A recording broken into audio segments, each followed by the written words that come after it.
Are we live? Okay, showing live on YouTube and live on Faceplant. All we need is the ushers to bring down the studio audience. Get them away from that concession stand. That's ptomaine heaven back there. Even the cockroaches won't eat there. Come on, ushers. And okay, ushers, bring Kathy down, get her seated up front.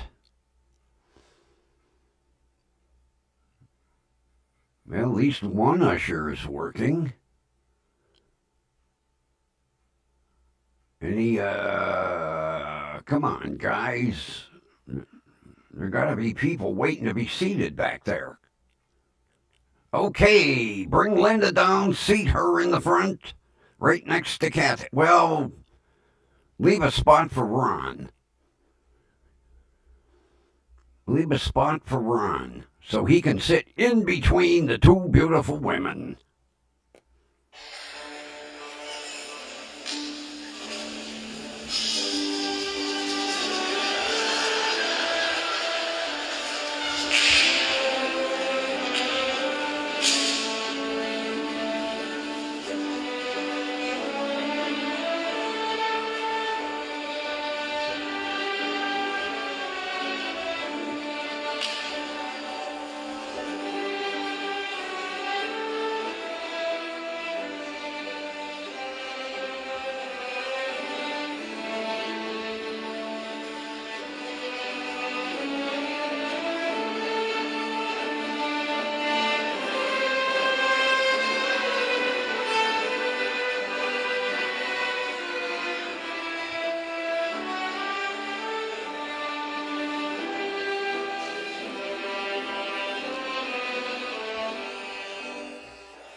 With great anticipation, live from the WDWL TV basement storeroom, we bring you the pride of the station, the grumpy old man, me. And asshole is still on strike. No paycheck. I'm saving money. Oh, how is everybody doing tonight? I gave up on messing with the other microphone. I brought number 3 standby down. And it was amazing. I hit start and everything went normal. I don't know what the hell happened yesterday.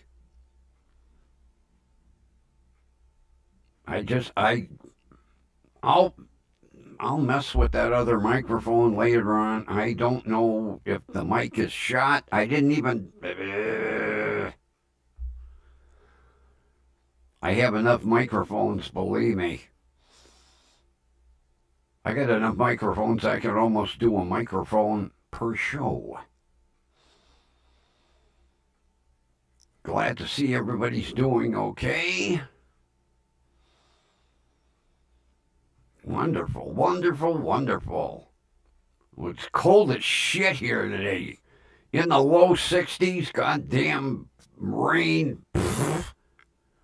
I hope this is the way the summer's going to start out.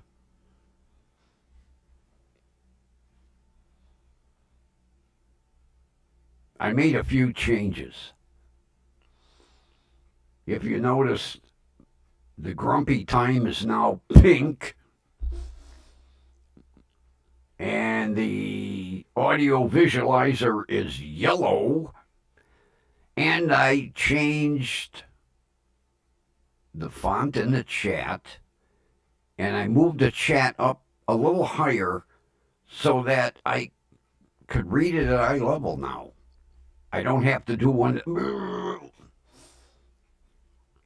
I might bring it down just a touch, but yeah, now I can just eye level it.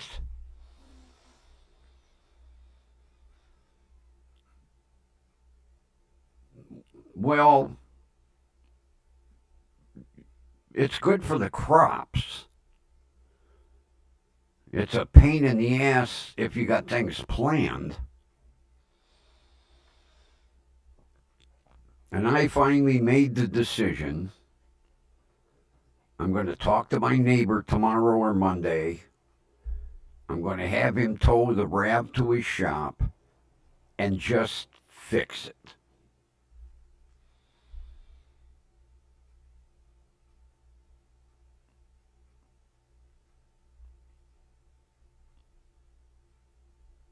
I wish it was 90 here.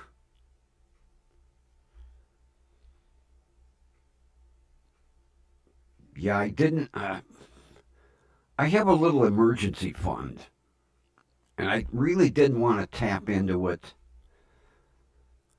You know, if. Yeah, you got that right, Kathy.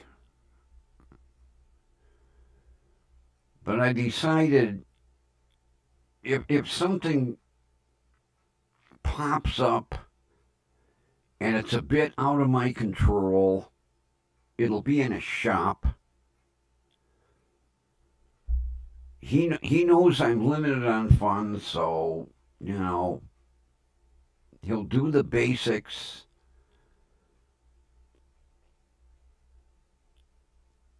Not that I'm going to miss tinkering with it because I really enjoy working on my own vehicles. It's kind of my therapy. Yeah, you got that right, Linda. You don't need that. Not at all.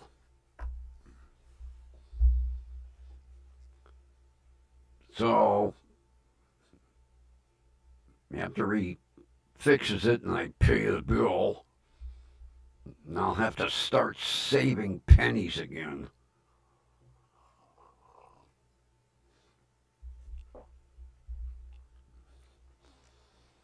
I really miss goddamn Save-A-Lot. You know, they had the same cart system like, yeah, radical acceptance. Yeah, I got that wrong. They used to have the same cart system like Aldi.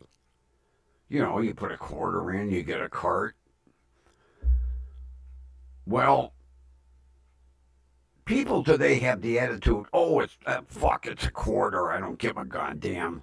Every time I would go up there, I was averaging at least $3 to $5, bringing all the carts in and getting my quarters. Well, stupid Aldi, instead of storing the carts inside the store, they stored them outside. Well, our wonderful younger generation came by with hammers and busted every quarter unit on the carts. And what do they get? Maybe $5, $6 worth of quarters. Destroyed all the carts. So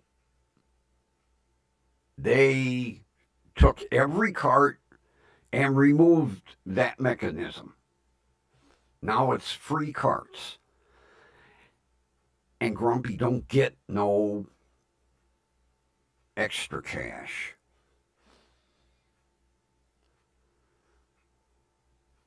That wasn't bad, the money I was averaging taking carts back. And the store manager really appreciated it. It was funny one day, after I brought all the carts in, I did my shopping.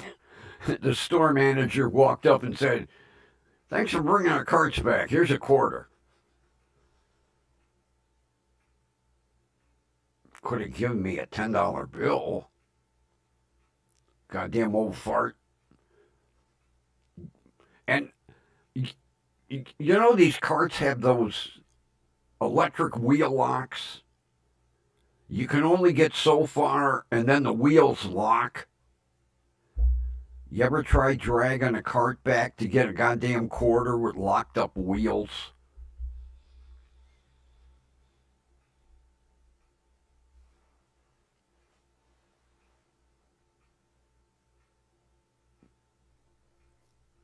Ron, make some fillet mignon wrapped in bacon.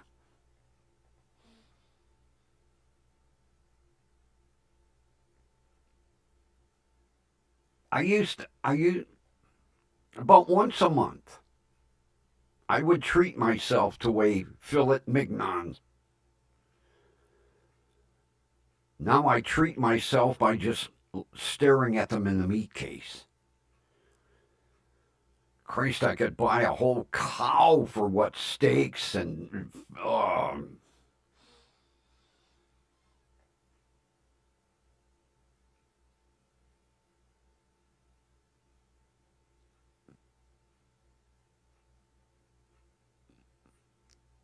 I love porterhouse steaks.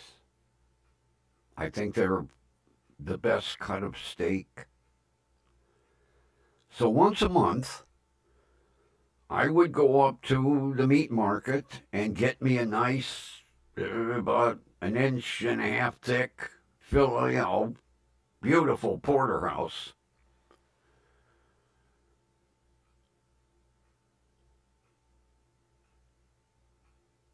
The last time I was at the meat market, $25. One steak. One steak.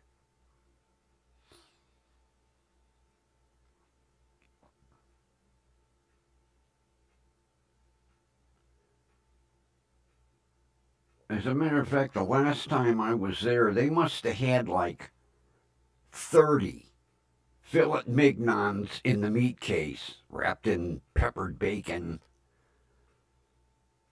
Who buys them? Who buys them? Our meat market's in the middle of a blue-collar neighborhood.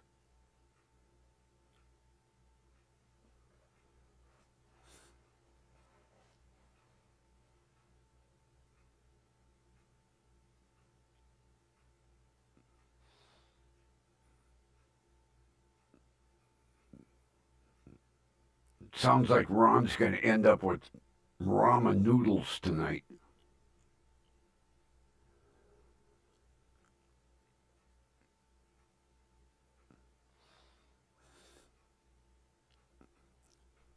When I was married to number 4,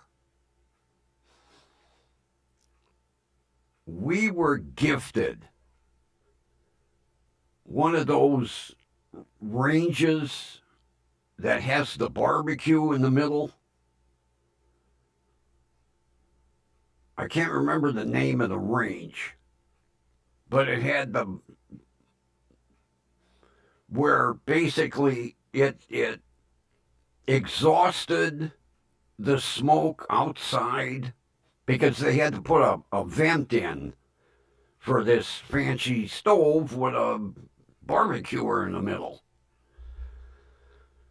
You should have seen the look on my neighbor's face in the middle of winter. You know, he'd be out shoveling snow going, who the hell's barbecuing? It's 3 feet of snow in the driveway. I miss that stove. I don't miss number 4, but I miss that stove. It was there was nothing like a couple times a week, get some strip steaks, barbecue them.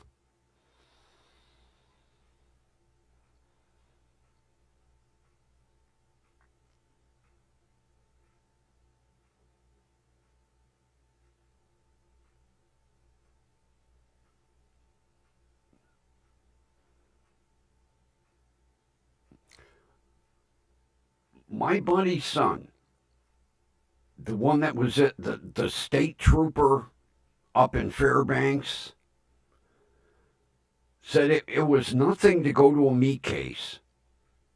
And like, say, a Boston strip steak that here would sell for maybe like $6, 30, 40, $50. I can see why people shoot moose.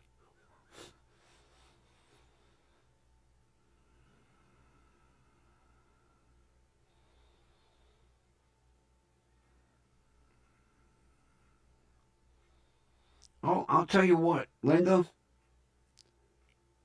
I used to cook out all the time. It would be nothing for me in the middle of January. I would drag my barbecuer and put it right outside the door. And I would just stand in the landing every now and then, open the door, open the lid on the barbecue, maybe flip the steaks or pork chops, come back in the house.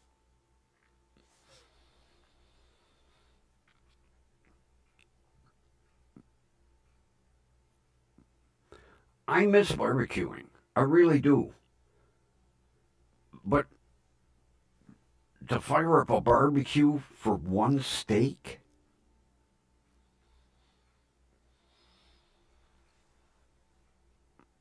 Now, I have a broiler in the oven, but doing a steak in the oven under a broiler does not give you the flavor that a barbecue gives you. Not to mention, I can't afford the fucking steak, so why bother?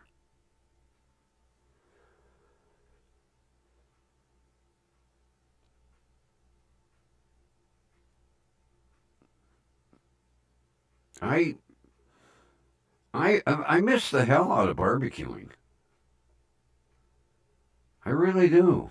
But it's stupid to fire up a barbecue fire for a steak and maybe a couple, some vegetables.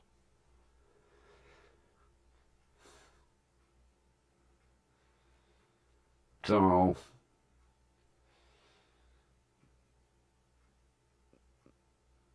I walk by, the meat case. I look at the steaks, the fillets, the nice thick pork chops. And then they throw me out because they're tired of wiping the drool off the front of the goddamn meat case.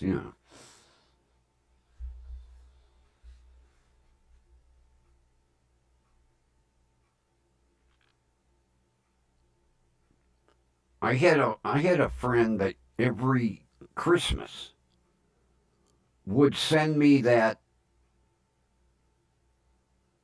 steak assortment from Omaha Steaks.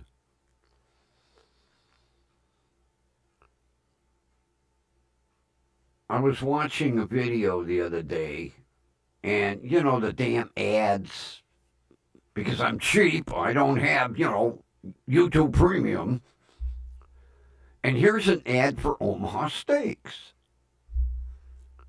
And they're listing off what's in the gift box.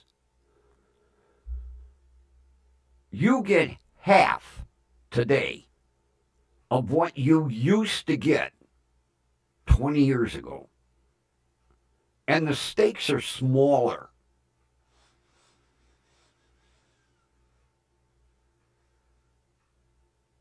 The steaks have gone from 8 ounce to 7 ounce to 6 ounce to 5 ounce.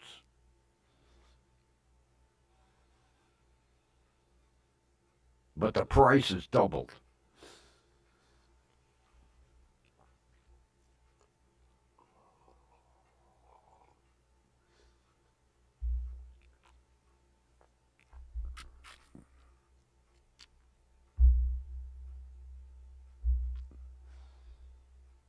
Do you have any lunch meat, Ron? Make some ramen noodles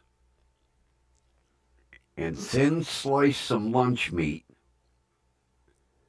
and throw it on top of the ramen noodles.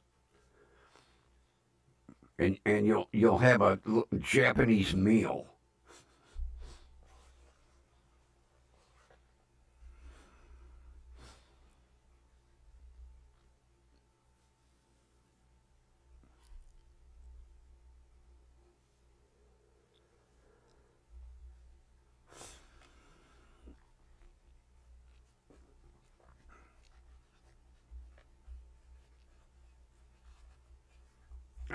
I'm sure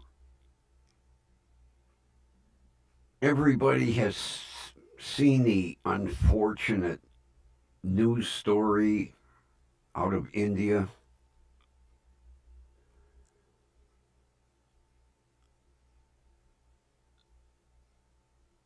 The amazing thing is the one survivor who came out of it barely injured.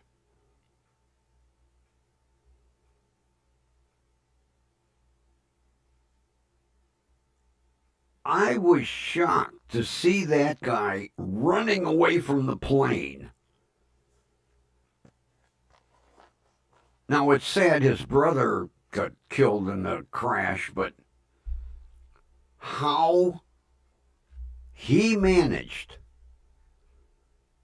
to survive that disaster is amazing.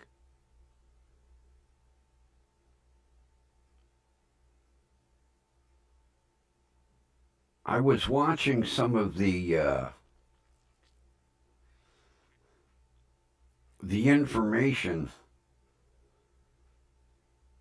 and they think now they recovered both black boxes, and they've been sent to get them analyzed. They think there's a possibility when the pilot said gear up, the co-pilot pulled the flap lever instead of the landing gear lever, retracted the flaps, and the plane immediately, as you could see, pancaked into the ground because it lost lift. That will be sad if that's what happened.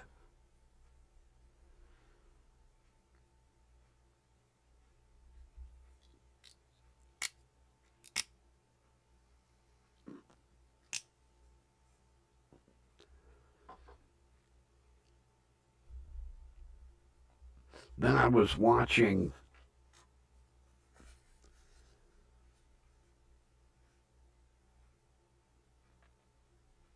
yeah, that was another amazing thing.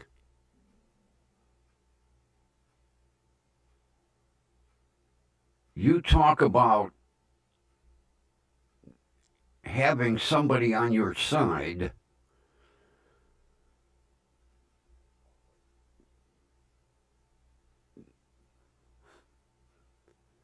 I remember when that Hawaiian Airlines plane, the front section of the plane blew off,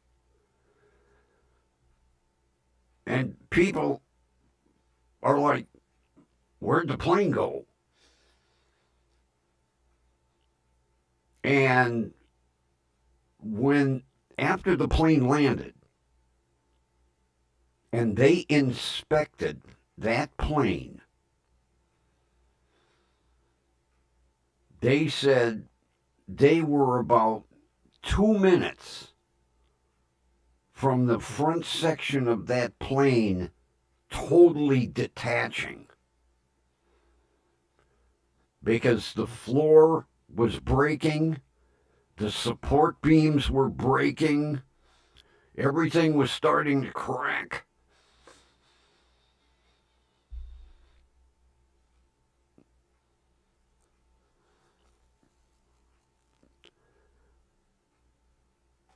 I was watching some of the broadcast from India. The Indian, news stations, and the one anchor. His name was Parikshit Luthra. His first name was Parikshit. How would you like to have a name Parikshit? I would drop the shit, just say my name is Parikh. That was his name. Parikshit. I stopped the video. I said, no, I didn't see that. I backed it up. Yeah, Parikshit. His name was Parikshit. His last name is Luthra. CNBC, TV 18, India. Can you see coming on every night going, this is CNBC TV 18, and I'm your anchor man, Parikshit.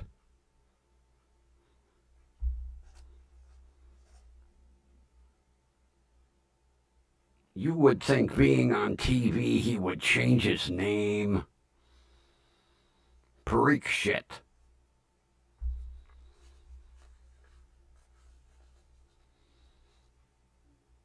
What was his parents thinking?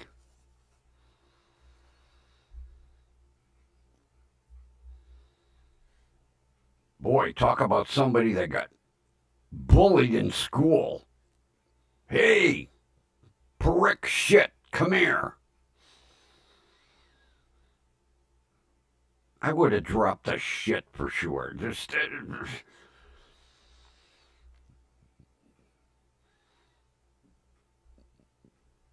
like all the movie stars back in the day changed their names.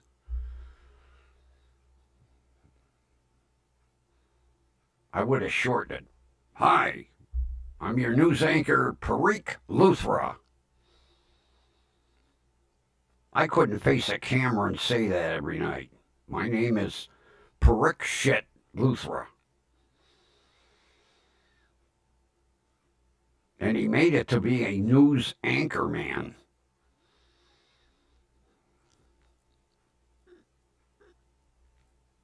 I know, sick sense of humor.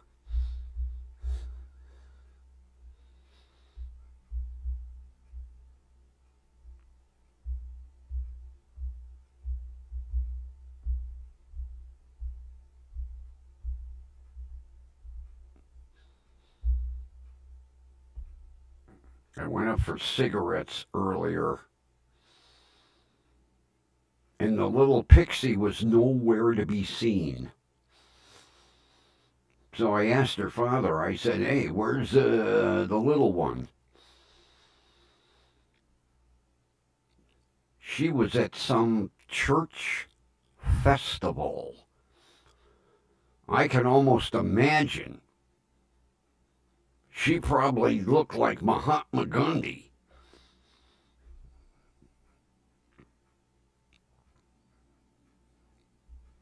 Especially the way she was, just the way she dresses for church. If she was partaking in whatever this festival was, I could almost imagine.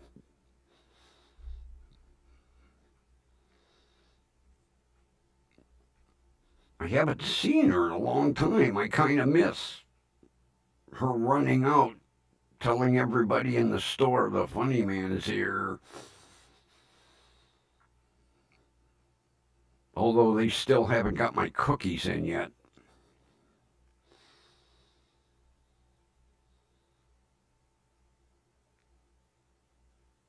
That's always my luck. I find these delicious cookies, and they can't get them. It's almost as bad as going to Save-A-Lot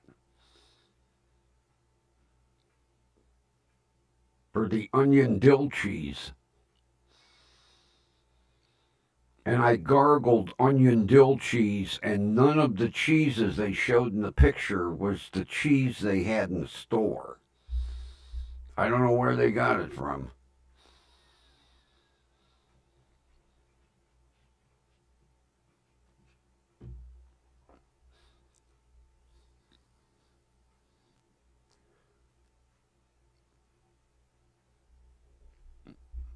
I was watching a Judge Middleton video, and this kid had 2 tickets for driving without a license, 1 ticket for doing 93 in a 50, and 1 ticket for no insurance. And he drove to court. And Judge Middleton found out. And he told the kid, "You're lucky I didn't physically see you. So you got away with it. But before you leave, you're going to call someone to pick up your car." Because he said, "I will notify the sheriff if you pull out of the parking lot. I will have you arrested and have your car impounded." Talk about stupid. You got no driver's license. You've been cited twice for no driver's license. And you drive to court. That's almost as bad as a while back. This guy had no license. He's on Zoom from his car, pulling into the parking lot of his doctor. Oh, appreciate that, Mike.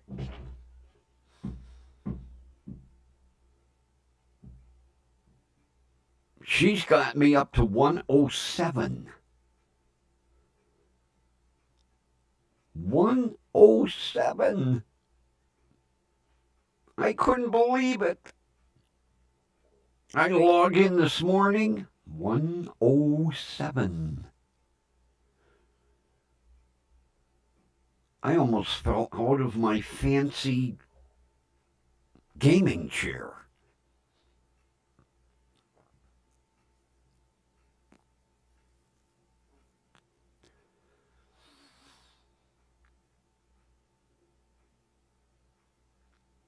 That's like, I saw a video today that had 5 million views.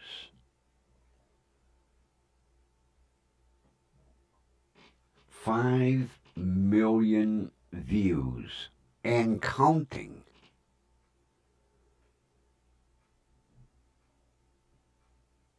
I was amazed. I'm lucky I get 5 views, let alone 5 million.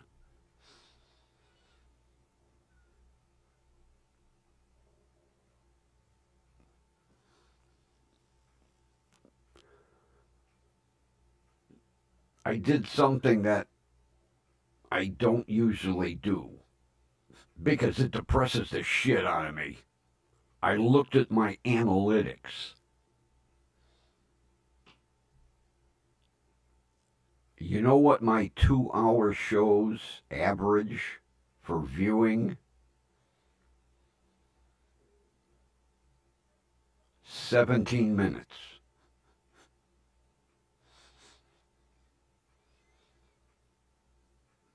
17 minutes.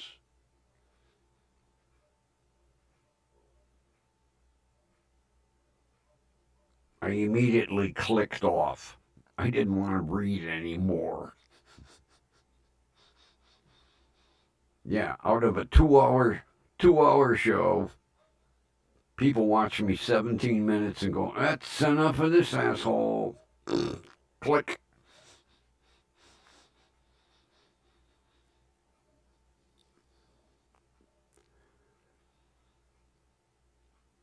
I don't think Mike D's ever been here before. If you haven't, welcome. It's nice seeing a new face.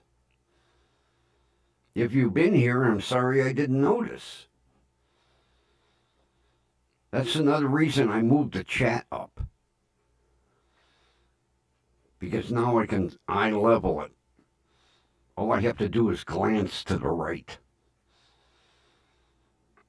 And I can see the chat now instead of doing a Kaiser.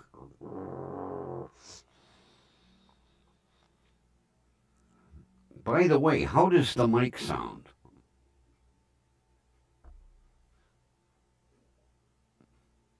I took it off the storage hook and I just put it in the mount and plugged it in. I didn't even bother to look at the settings on the back.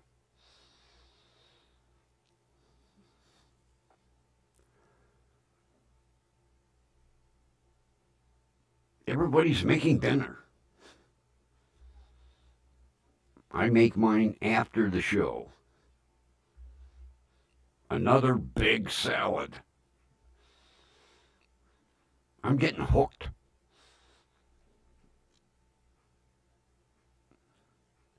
Last night, besides the cheese and the avocado and the hard-boiled egg and the pepperoni, I added ham cubes. I'm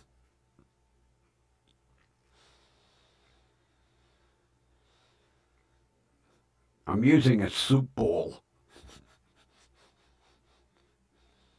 Big salad.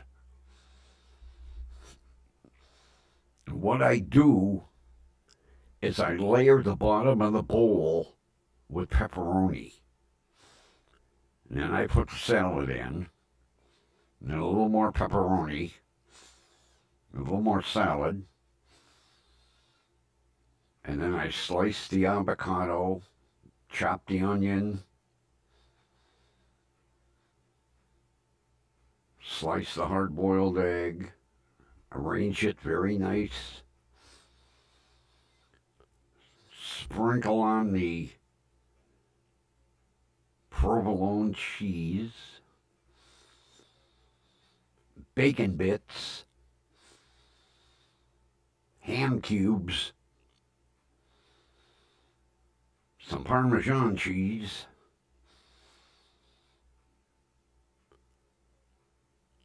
blue cheese crumbles, and then the blue cheese dressing.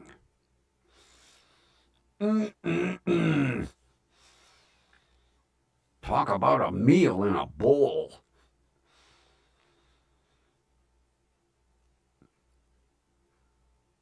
And I get the Italian blend, and then I get the chopped romaine. And I put them in a big container and I shake the shit out of it. So everything mixes.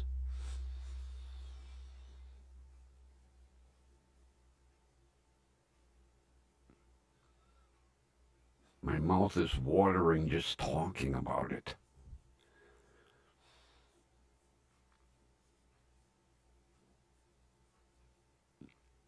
I forgot the croutons, though. That's all right.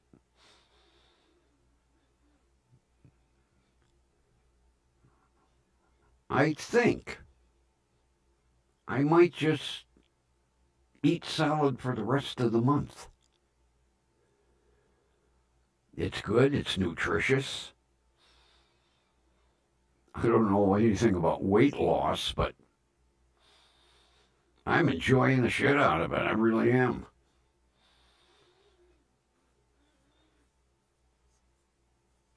And then I read an article this morning. Yeah, tomatoes were too expensive. I originally was going to get some cherry tomatoes. Jesus Christ.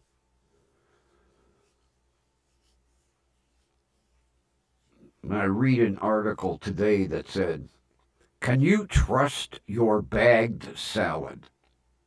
Oh, gee, thanks.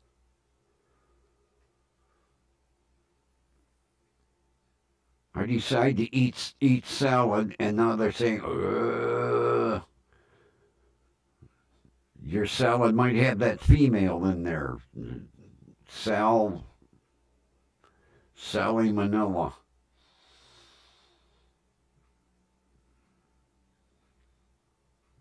Christ, you can't trust anything today. Jesus Christ. Evidently, there's no Sally Manila in my bag salad because I haven't dropped over.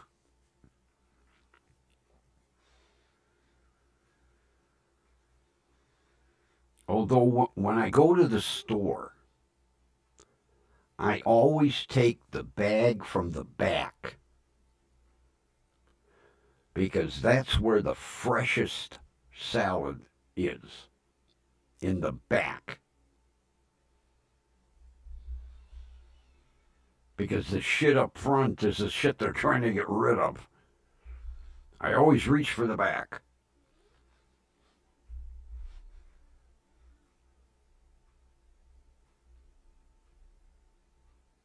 And the store clerks, they kind of give me a stink eye.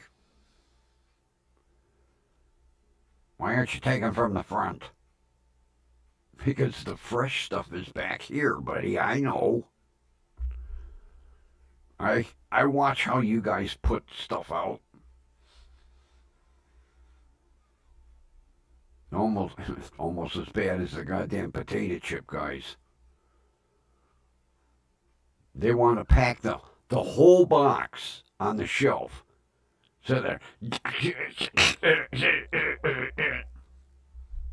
I said to the guy from Frito-Lay one day, "Hey, somebody's got to eat those. They don't want crumbs. What are you smashing all the bags for?" Bad enough the bags are getting smaller. God, I remember for $2 you used to get that big family size. Now the bags are little. Open the bag, there's like 4 chips in it,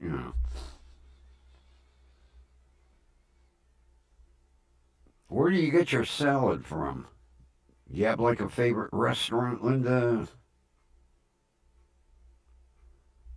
Have Uber Eats deliver it?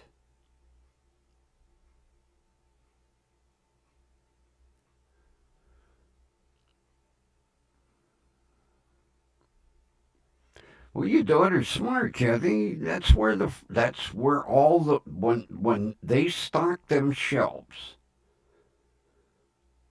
the old stuff gets pulled forward, and the fresh stuff gets put to the back. So I go all the way to the last one and retrieve me a nice, fresh bag.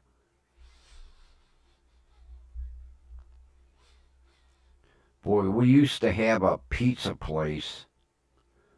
They made Cobb salad. Oh my God, it was to die for.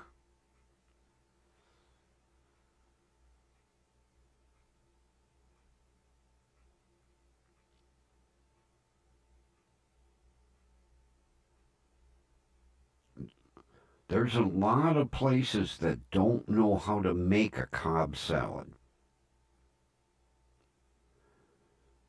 They had it down pat.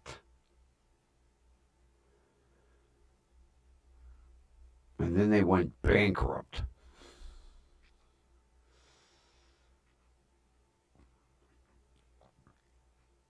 And the new owner that took over had no idea what the hell a Cobb salad was.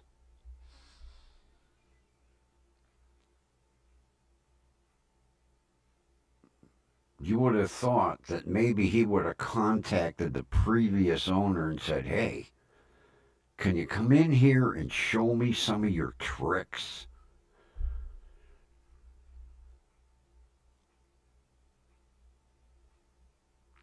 I remember talking to one of the girls that worked there, and she said, like on a Friday and a Saturday night, it would be nothing to sell 50, 60 Cobb salads. She said they made more salad than they made pizza.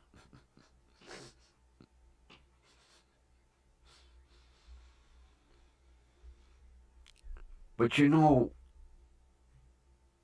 when you're in business, like a pizza shop, you have to pay your suppliers. They weren't paying any bills. Then they wondered why they were forced to file bankruptcy. They were so far in debt. And it was a booming place. They just ignored the bills. The supplier had cut them off. They go to another supplier. That one had cut them off. They go to another supplier.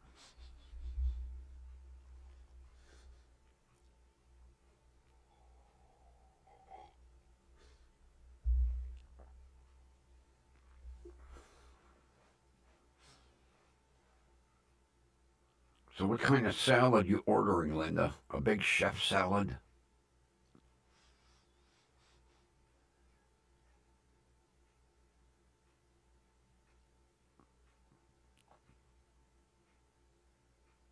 Matter of fact, there was a mom and pop restaurant.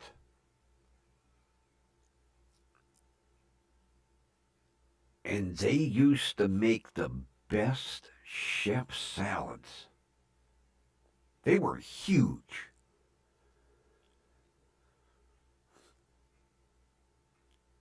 And they actually had a salad person.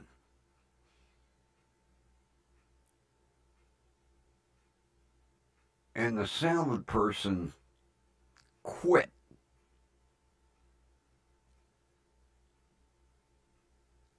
And they hired another person to make salad that had no idea what they were doing. And I had said to the one owner one day, didn't you train this person? Well, no, when we hire a salad person, they're supposed to know how to make salad.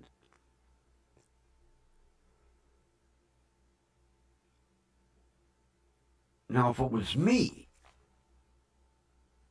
before I would hire someone,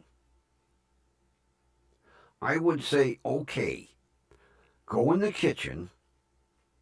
I want one chef salad. I want one Greek salad. And I want a Cobb salad. And then when they brought them out to me, I would inspect them. And if they weren't even close, I would say, I'll pay you for the day. Thank you. Person comes in, fills out an application. Yes, I know how to make salad. Okay, you're hired.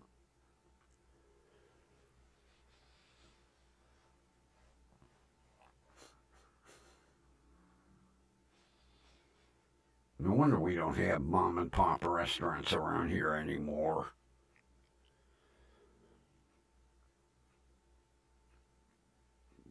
God, back in the day, we had mom and pop restaurants. We had delicatessens on almost every major street corner. We had mom and pop bakeries, mom and pop laundry.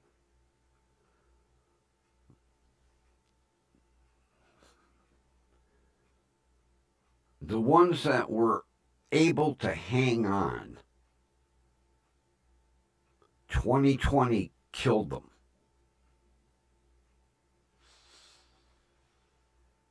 It's sad to drive down our main artery and see all the empty stores that once used to be a bakery or this or that.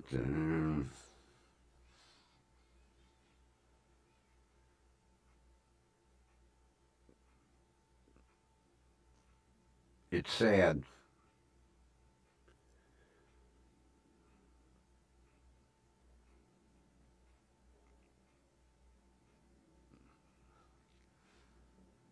You know, at the corner of my street was my uncle's delicatessen.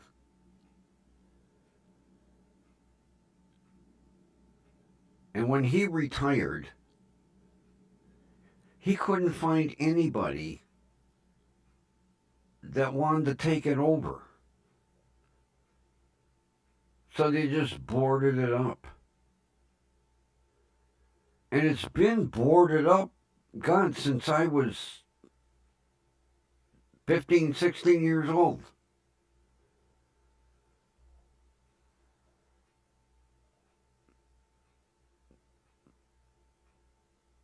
Matter of fact, the white paint is starting to fade, and you can just slowly start to make out his name on the storefront.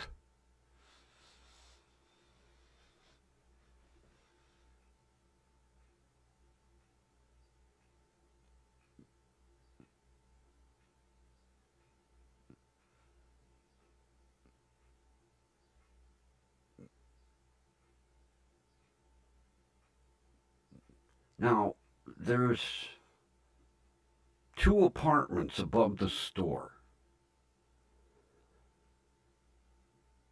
They have been rented out for years. The bottom section,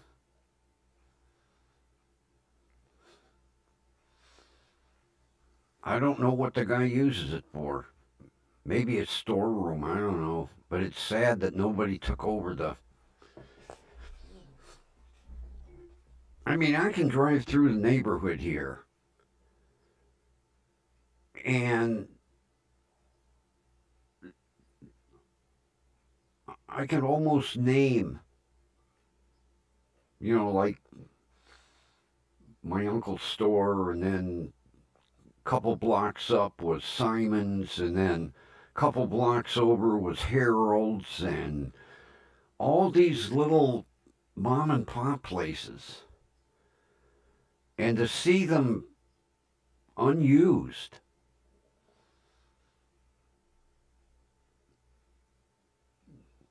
they're all just sitting empty.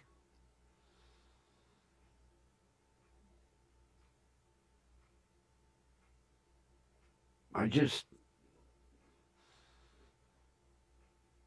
realize the economy's not that good, but you would think somebody would open one of these.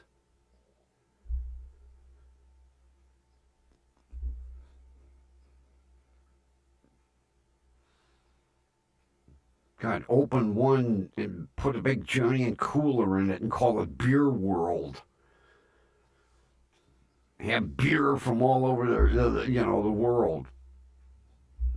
I'm sure he would make a go of it because goddamn beer sells a lot around here.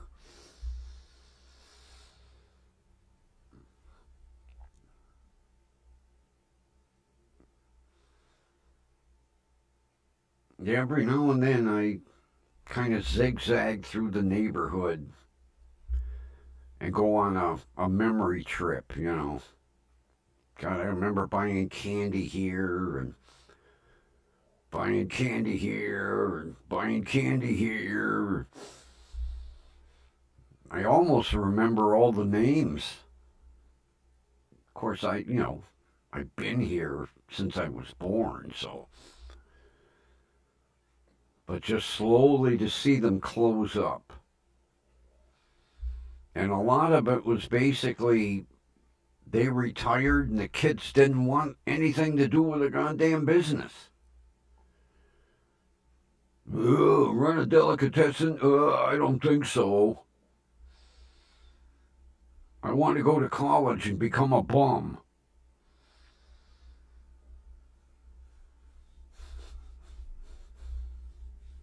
Christ, we used to have little fix-it shops.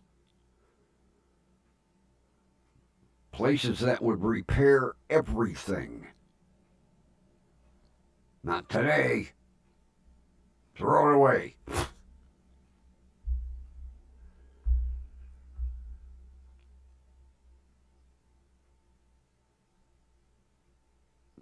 Christ, there were like 8 vacuum cleaner repair places.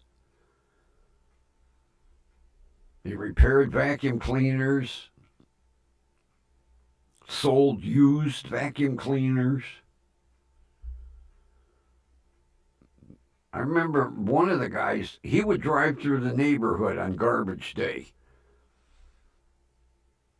pick up all the old vacuum cleaners that people threw out, take them back to the shop, maybe take 3 and make 1.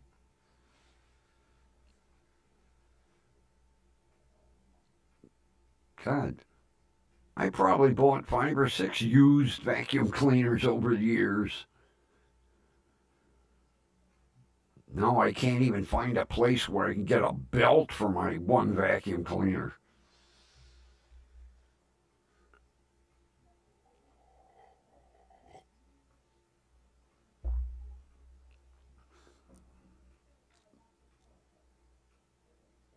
Yeah, because we're a throwaway society, Kathy. We don't fix shit. We just throw it out.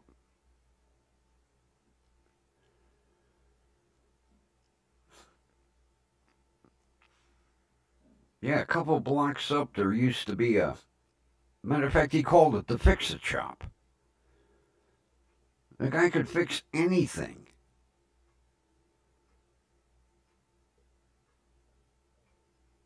And he had a good business. But he retired. God, we had 4 booming shoe repair shops.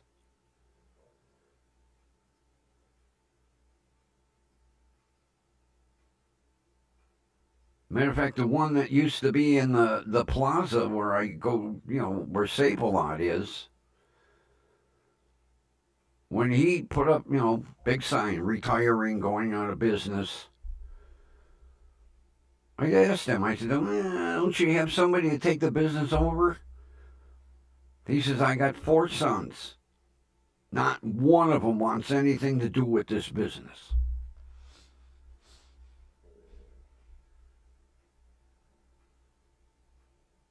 Of course, we don't repair shoes anymore.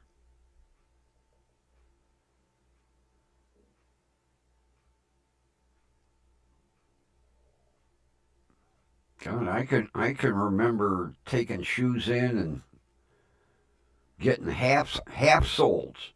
You get a half sole and a heel job.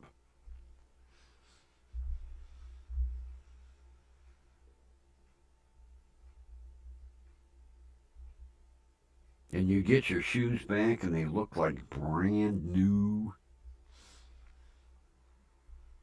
But who wears dress shoes anymore? God, even goddamn executives are wearing athletic shoes.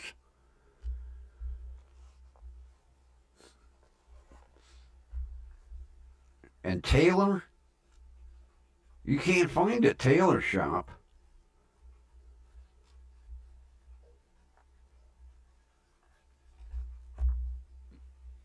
I have a vest, and I have a bunch of patches that I wanted to put on the vest. I can't find a tailor shop to save my life.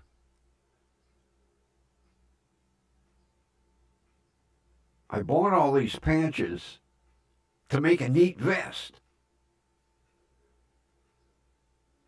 Nope.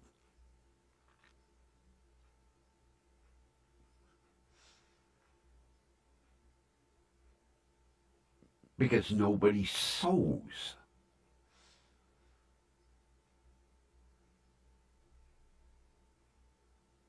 Back in the day, just about every girl I knew made her own clothes. First of all, you had sewing in high school. So you would pick a pattern of a dress for your project, for the grading period. And you made your own dress.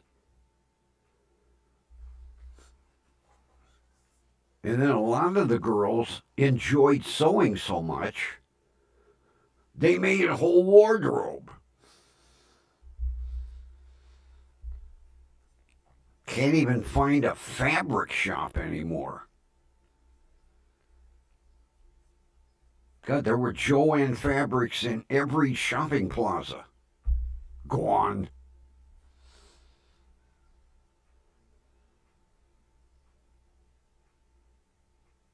I used to recover things.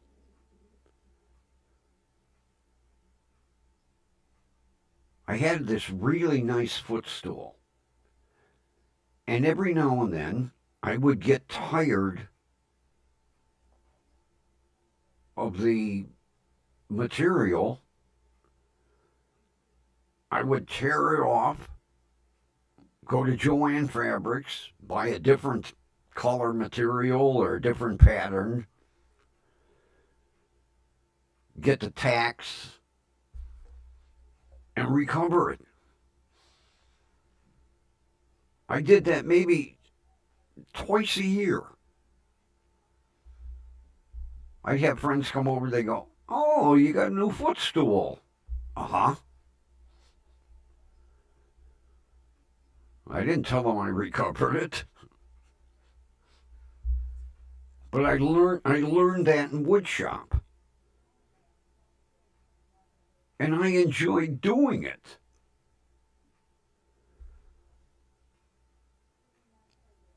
Can't find a fabric store to save your life.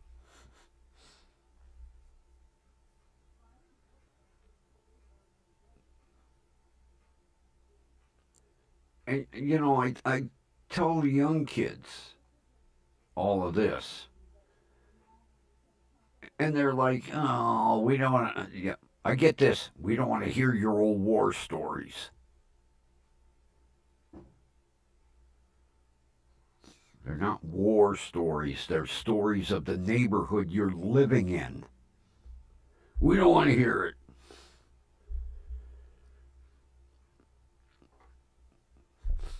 I wish well, I got a friend that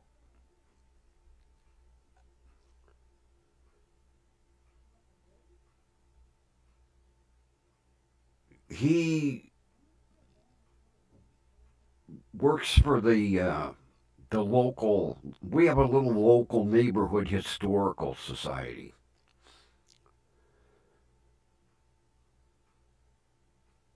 and God, He's got pictures of this area that go back to like the 20s and 30s.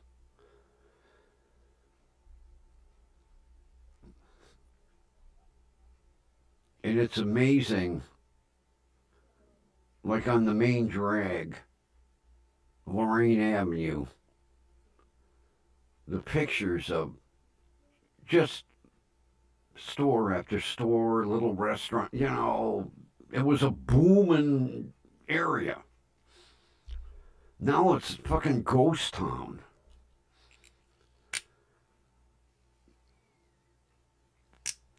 We have a shopping plaza at 136th and Lorraine, and then we have the shopping plaza at 140th and Purtis. Both plazas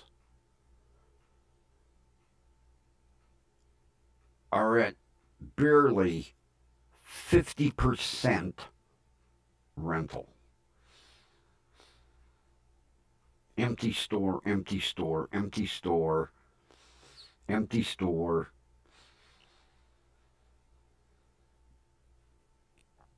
And they can't get anybody to rent.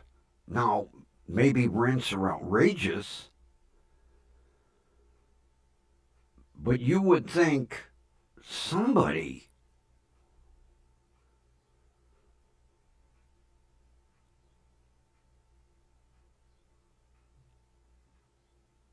and to look at pictures of that plaza back in the 50s and 60s and 70s,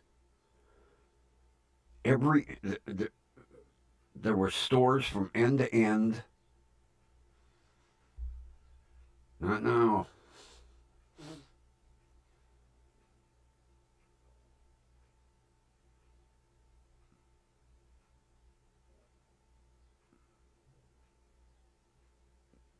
It's so sad. It's actually depressing.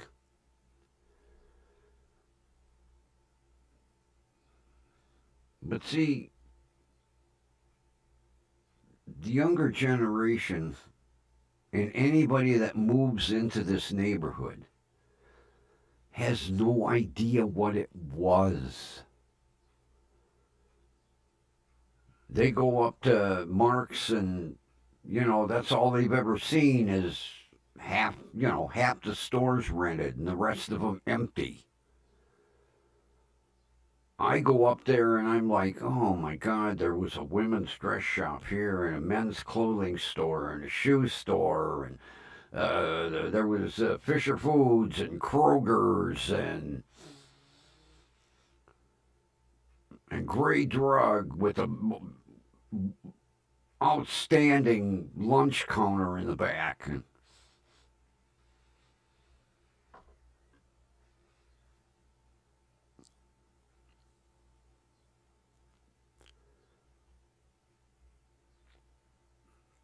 just to see the decline is.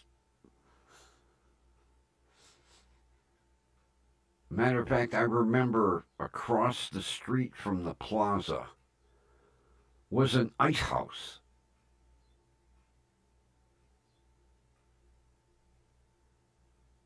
That's all they sold. Ice. You could get cubes or big giant blocks. Wendy's was Wendy's Ice House.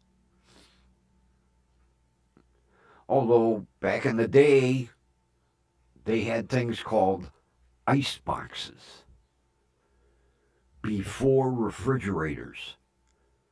So people would go up and get the ice for their ice box. The ones that couldn't afford a refrigerator.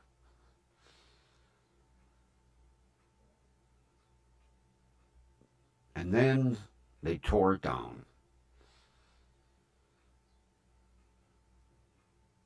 Although they did build a beverage store / laundromat. So at least the corner got used.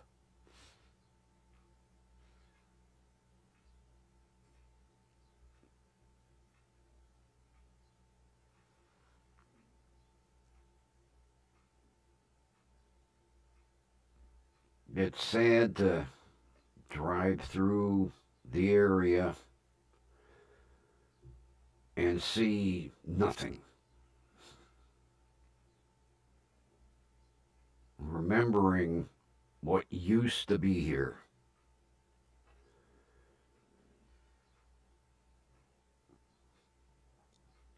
But like I say, the generations that are here now have no idea.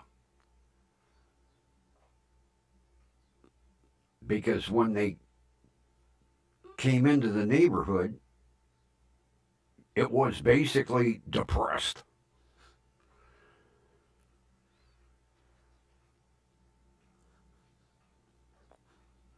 Didn't I like this?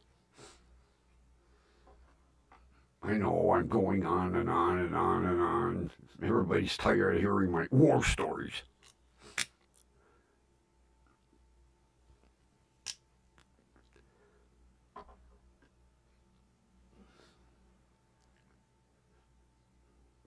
It was so neat being a kid in this neighborhood, man.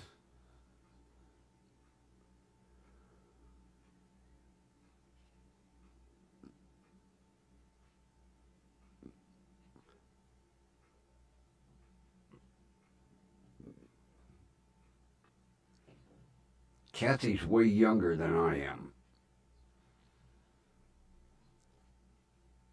I was here growing up before Interstate 71 was a freeway.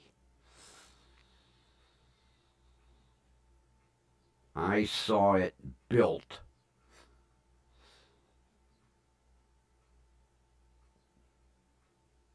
It was all the big section around here was a big woods.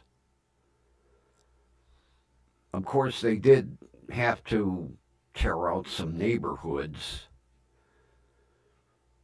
But at the corner of my street was a big woods that we went back and played in. There were all kinds of paths, bike paths, and there was a creek that ran through it.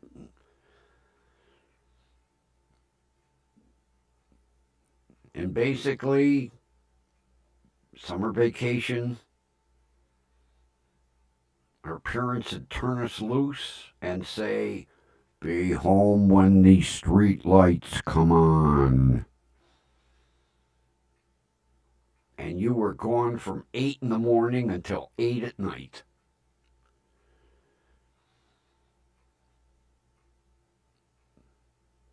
And then they built the freeway. And it was so neat watching the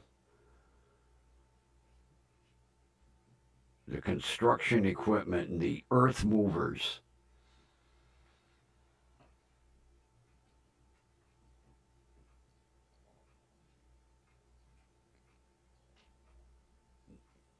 And then they laid the first lane of concrete from 130th to 150th. And I used to run my go-kart up and down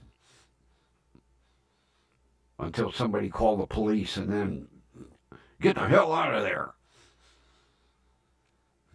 I was one of the first ones to drive on Interstate 71 in a go-kart when it was one lane.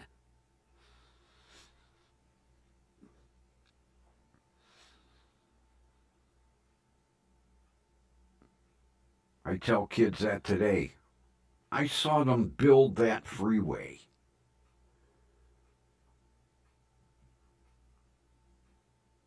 And they look at you like,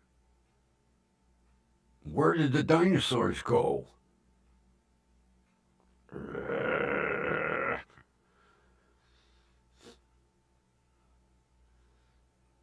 Yeah, every now and then I wander over and stand next to the fence and go, man, I saw this being built.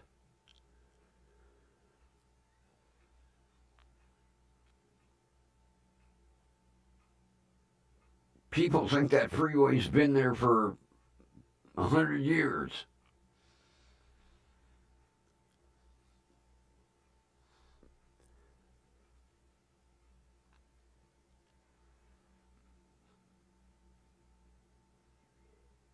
on Sunday, we would all go over and play on the earth movers. The big green Euclids.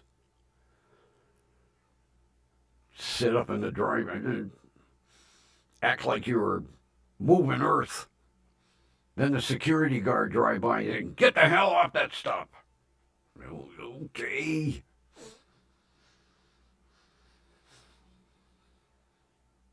Remember, Kathy, when we had T-Rex and Euclid? Cleveland was known as the hub for construction equipment that was shipped all over the world because we built it here. Now, the Euclid plant was over on the east side, and T-Rex was over a stone's throw from here.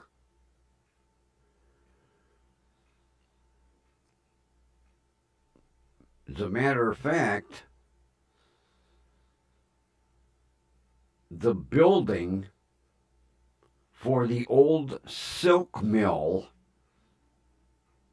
is still standing. And that silk mill made parachutes for World War II.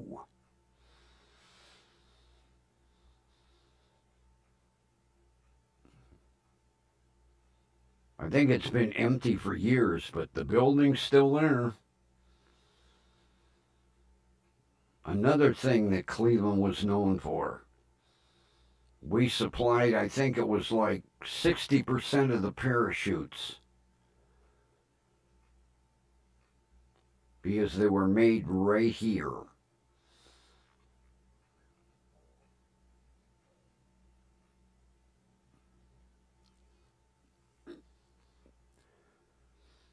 You would more remember Euclid, Kathy, because it was over like on your side of town.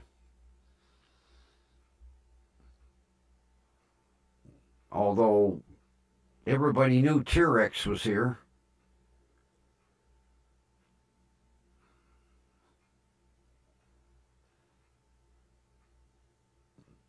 I remember seeing tractor trailers lined up.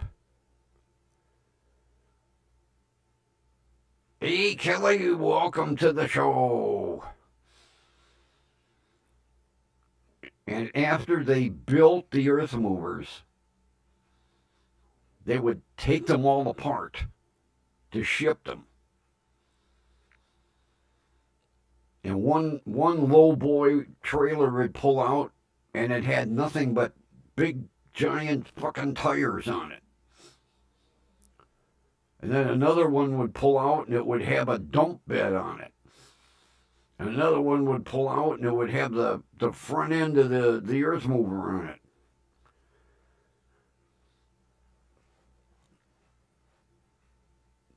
No, sir. Sir was my father.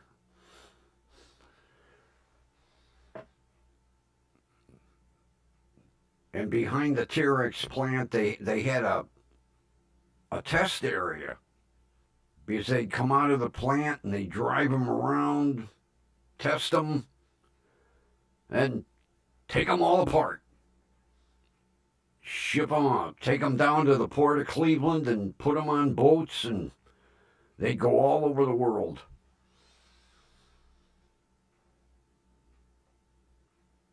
God, another big place was Caterpillar. They had a huge goddamn factory here.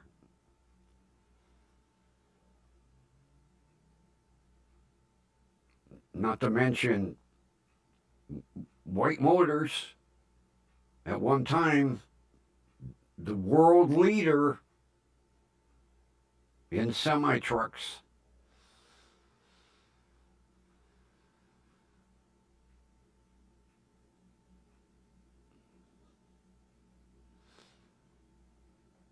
One of these days I got to take a ride down to 79th and Euclid and See if the office building is still there.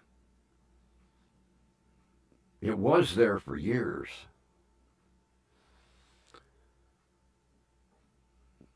And they tore the plant down, and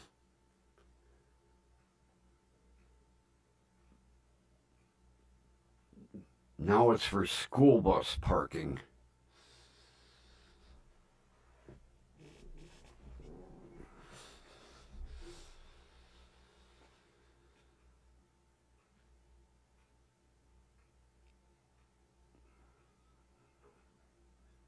Not to mention, back in the day, we had 3 booming steel mills. We had Republic Steel, United States Steel, and J&L.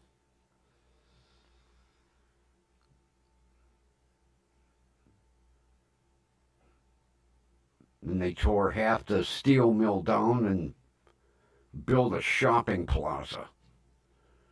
Steel Yard Commons.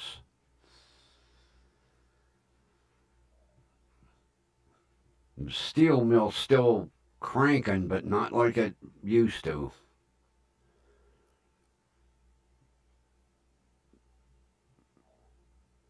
I can't remember the name of it. I don't know, some British outfit took it over or what.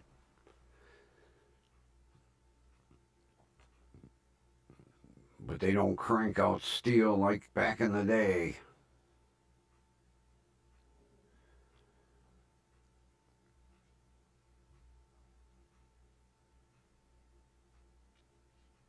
So, Kathy, when's the next baseball game? I can't wait. See if they keep their winning streak going.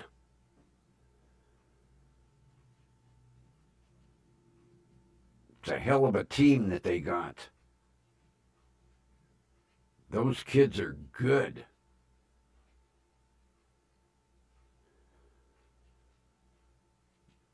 They have a good coaching staff.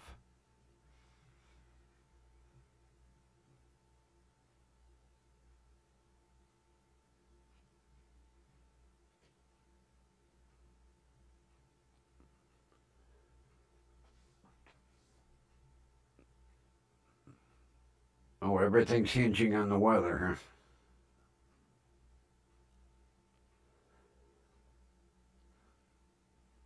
God, I hope we don't get too many rainouts.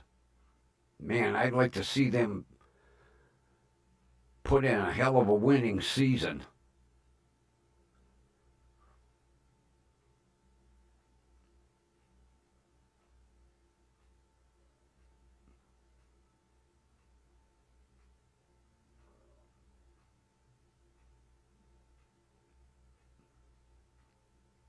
That game the other night.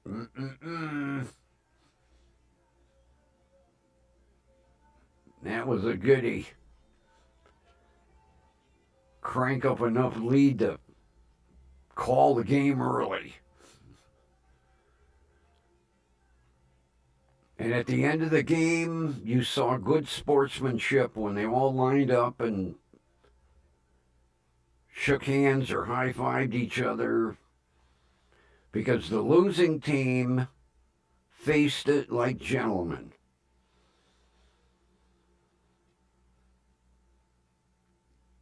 At least they're learning sportsmanship.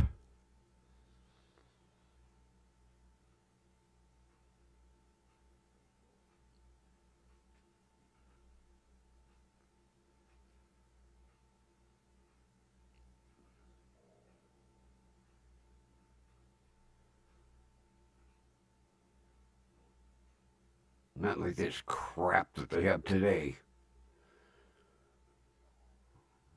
Well, you get a trophy for participating. Bullshit. The winners get, and the losers get nothing.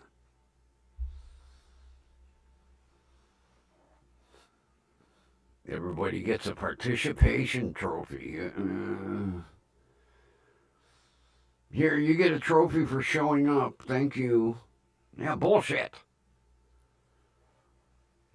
You have winners, you have losers. Get over it.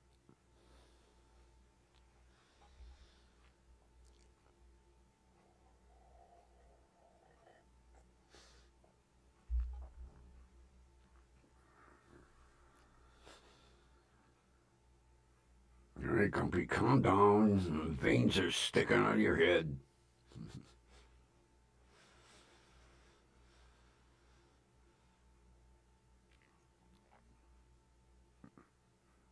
Well, yeah, Ron, our generation, not these kids today.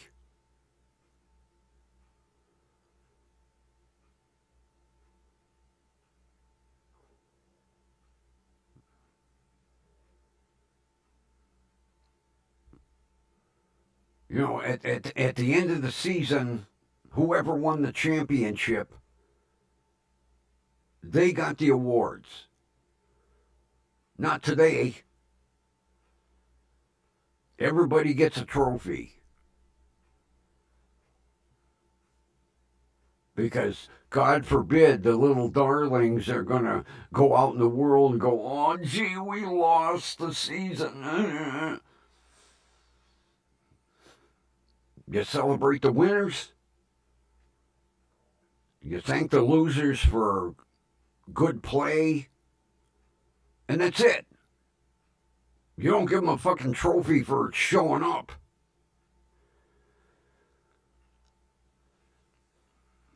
Right, Kathy.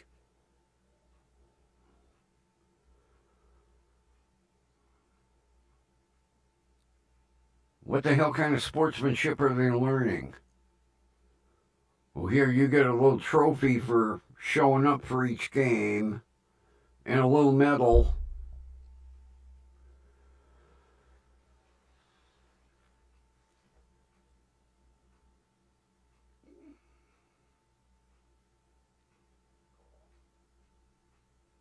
Right, Kelly, it used to be an incentive. Okay, you lost this game. Next game, play a little harder. But no, they coddle them. We're turning out a bunch of fucking sissies.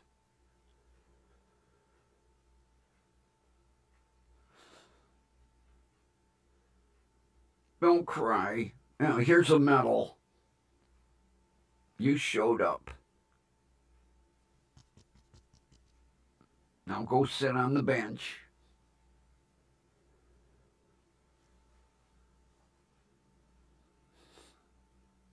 Back growing up, if you lost and you started to cry, your teammates kicked the shit out of you. We're not picking you next time.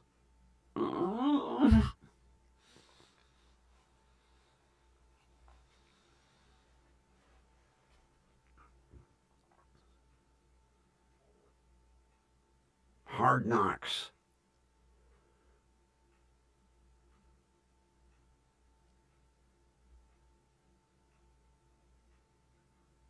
Nobody coddled us back in the day.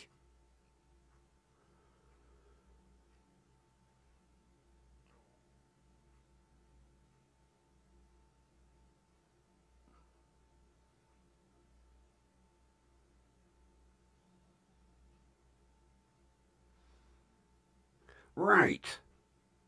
Definitely, Linda. You hit the nail right on the head.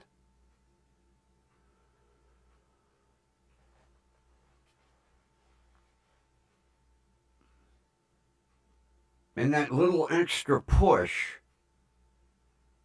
made you a better player.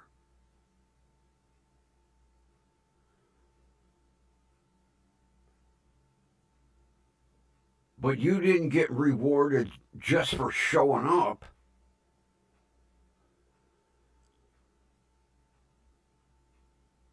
God forbid, you lose.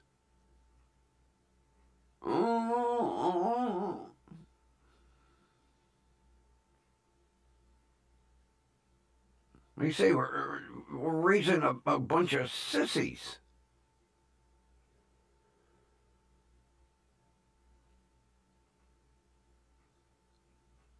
There was no such thing as a participation trophy or a participation medal. The winners got the trophies and the losers got acknowledged. Thank you for playing a good season. Maybe next year you'll win. Not this bullshit. Okay, here's a medal for you for showing up, and here's a medal for you for perfect attendance, and here's a medal for you for remembering to bring your baseball shoes, and that's the way it goes.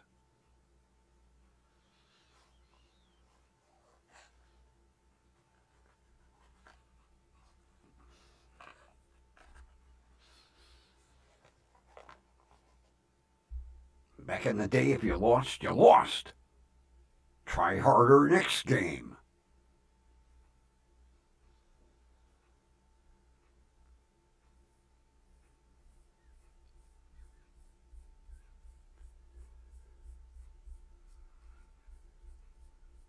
Put you in a diaper and send you away.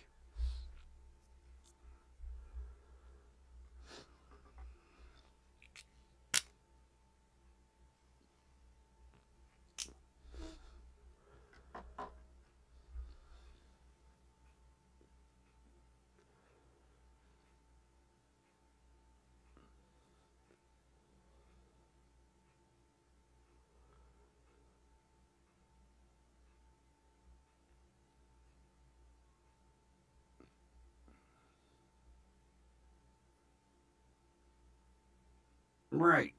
Yes.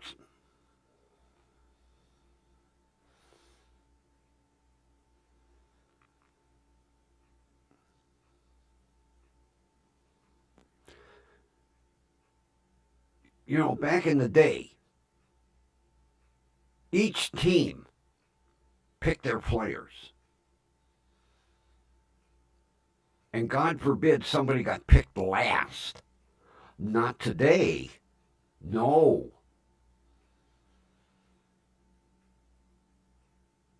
They have someone that goes, okay, you're going to side one, you're going to side two, you're going to side one, you're going to side two. You don't even pick your own players anymore. That way, nobody gets picked last.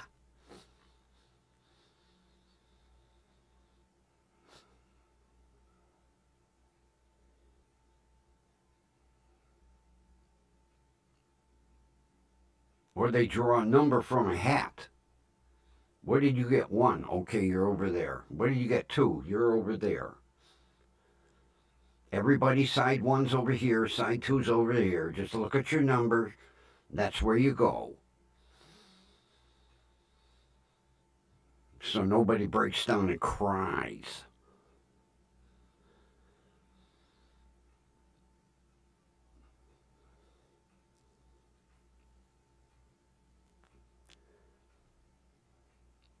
Back in the day, if you cried, you got your ass kicked. Then you went home, and your parents are like, what are you crying about? Well, I got my ass kicked. For what? Well, we lost. Then your parents would kick your ass. With the two parents I had,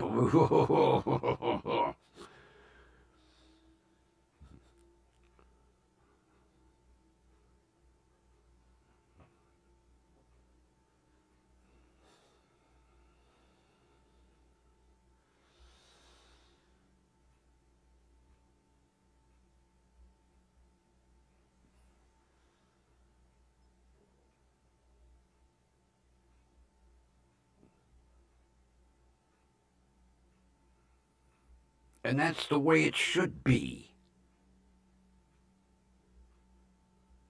Everybody is equal.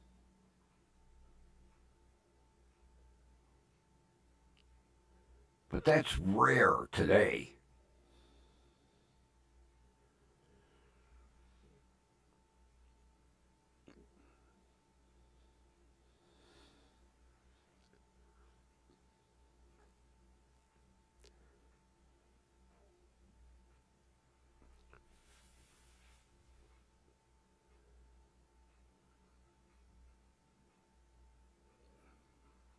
And don't get me started on these males doing female sports.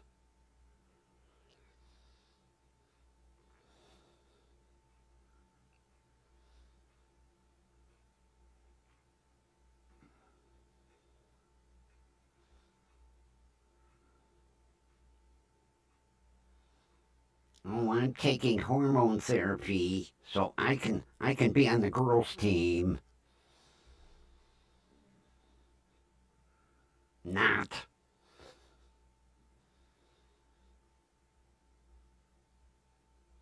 Talk about an unfair advantage. Last time I looked, males and females were built a little different.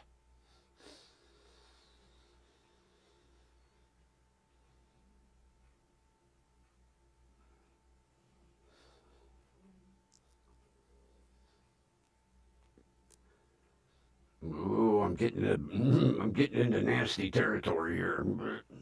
Better shut up, Grumpy. You'll be pissing somebody off somewhere. I'll be getting hate mail.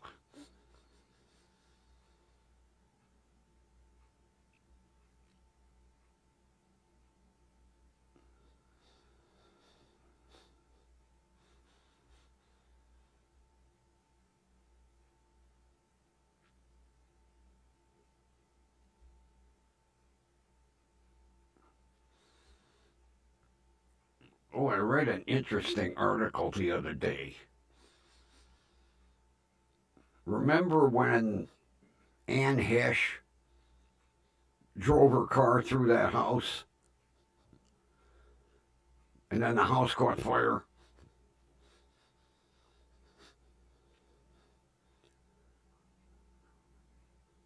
The autopsy report came out. She had a cocaine factory in her body. She had more chemicals than goddamn PPG paint. Talk about buzzed. No wonder she drove her Mini through that goddamn house.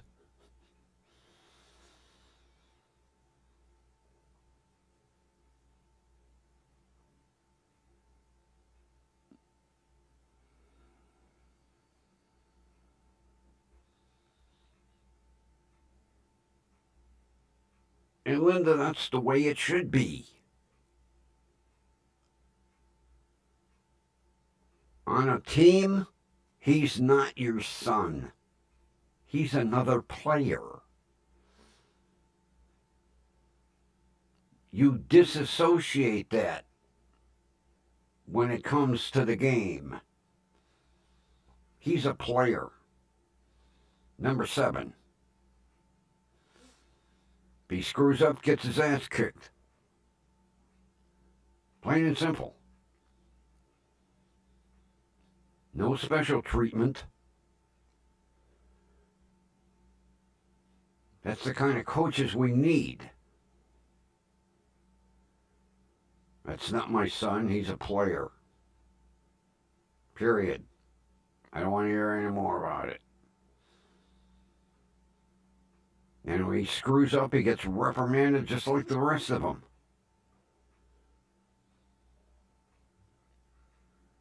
It's called sportsmanship.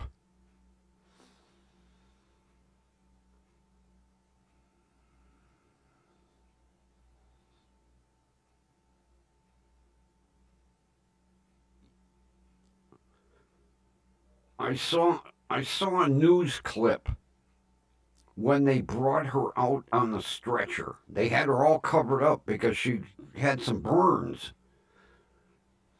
And she was so buzzed, she didn't feel the pain. She sat up on the stretcher. The paramedics had to keep pushing her down, covering her up. Oh, no. She didn't need no pain medication when they got to the hospital. She already had it. Oh, the toxicology report read like a drug factory. I felt sorry for the people that owned the house that she drove through. And drove through it too. She entered in the living room and ended up in the kitchen. They said she was doing 80 miles an hour and never hit the brakes.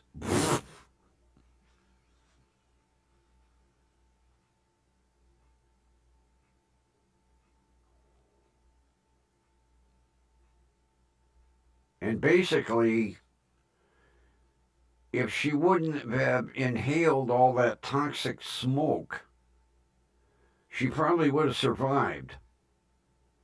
But her lungs started to shut down from all the toxicity that was in them.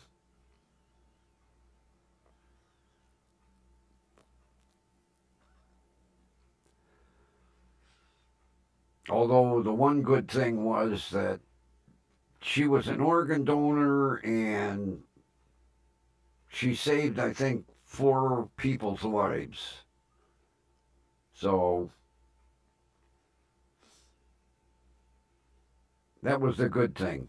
Something good came out of her disaster there.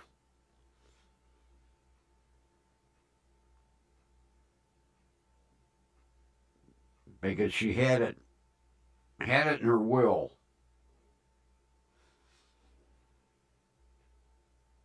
I think it was 4 people. Might have been 5. I can't remember. So,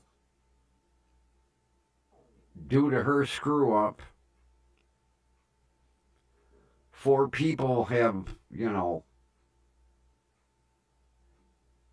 life today.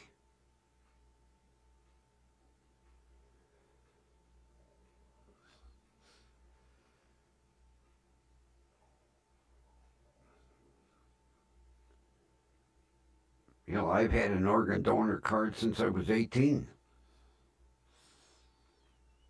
Ain't doing me no good. So they can take what they want, then ship me down to Cincinnati College of Mortuary Science, and I'll advance medical studies.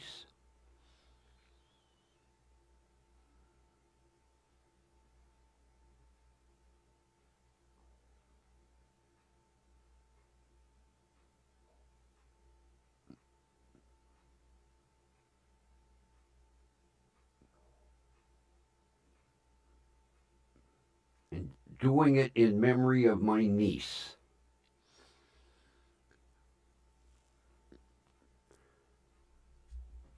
Who graduated second in her class, went on to become a very reputable funeral director down in Florida. Bought a funeral home, her and her husband. Had a wonderful business. And then she caught the virus.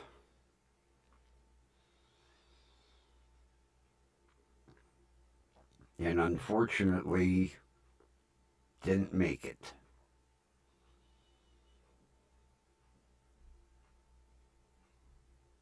Now, her husband's still running the funeral business down there, but so I told the college, I'm doing this in memory of my niece.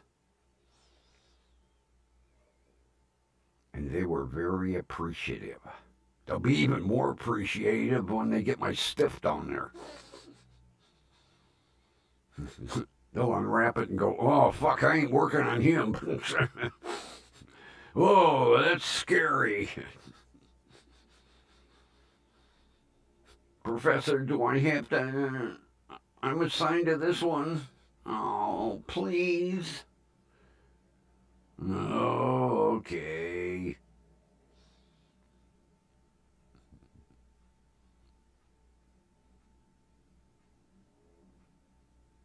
I'll come up off that tape. Hey,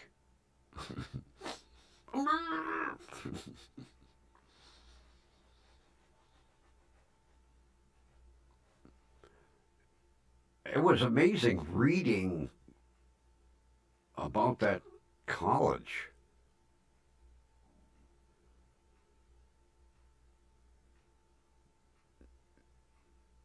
They have a facility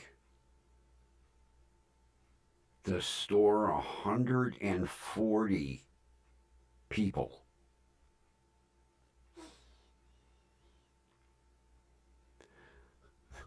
But every speaker that got up made mention of, well, it was hard working in that cold lab, but we were successful as we graduated. That lab must be a giant freezer because every student got up and bitched about it. It was tough working in the cold lab.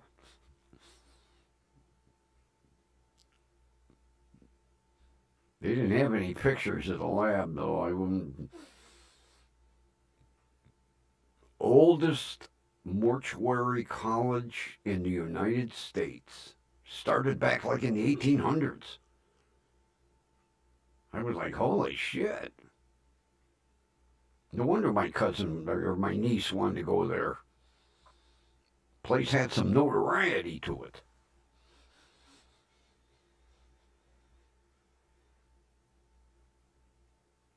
I remember when she graduated. Everybody was so proud. And the funny thing was, in 6th grade, they asked every kid,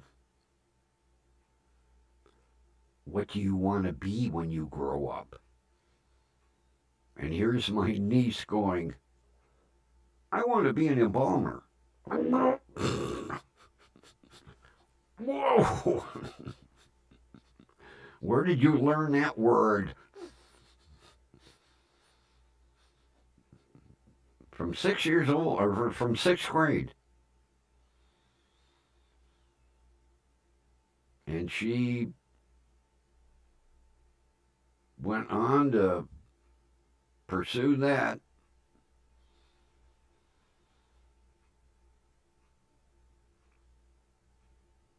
Graduated second in her class.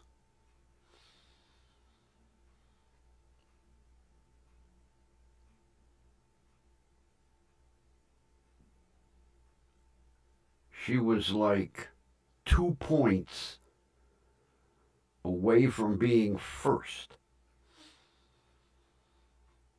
As a matter of fact, on her final exam, she had the professor go over that, rescore that. That can't be right. Yeah, it was.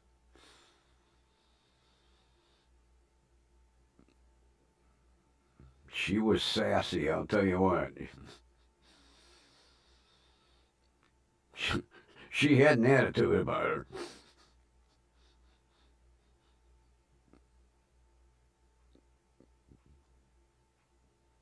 Had raving reviews from the funeral home, but she didn't want to piss her off.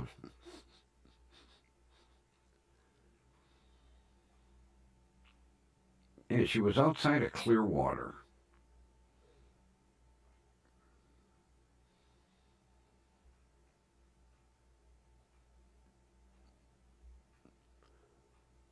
Oh, yeah, she told everybody. On the final, she got right in the professor's faces. You better go rescore that. That can't be right. And she stood there.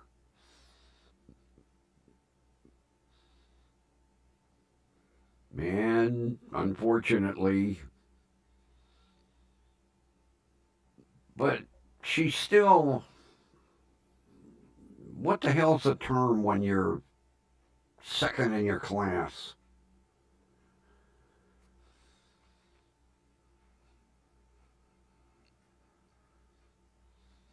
can't remember. Number one is Magnet, Come Loudly. What the hell's second? I mean, geez, she got the honors and everything. She didn't want to be number two.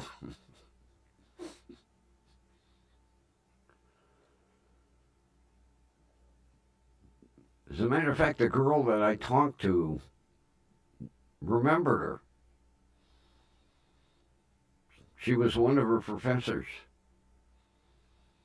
She goes, "That's your niece?" I said, "Yep."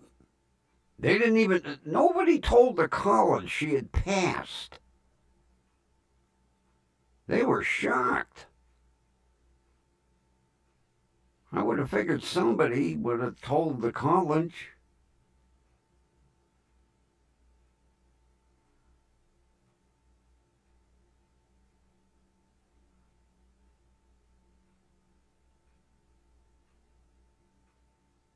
Okay, then what's second?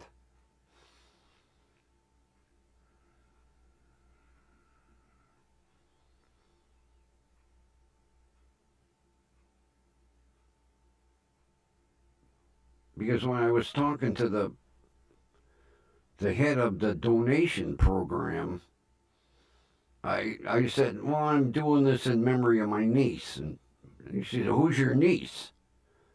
And I told her. And she, "When did that happen?" I said, 2020. "What happened?" I know the old virus got her.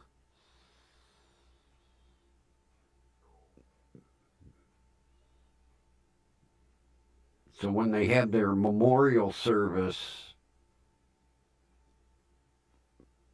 I can't remember, it's July or August, they're going to do a little special memorial tour.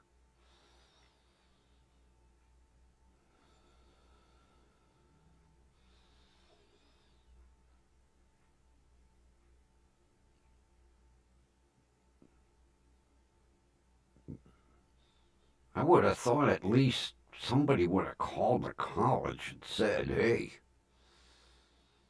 by the way, one of your graduates passed away." But nobody did.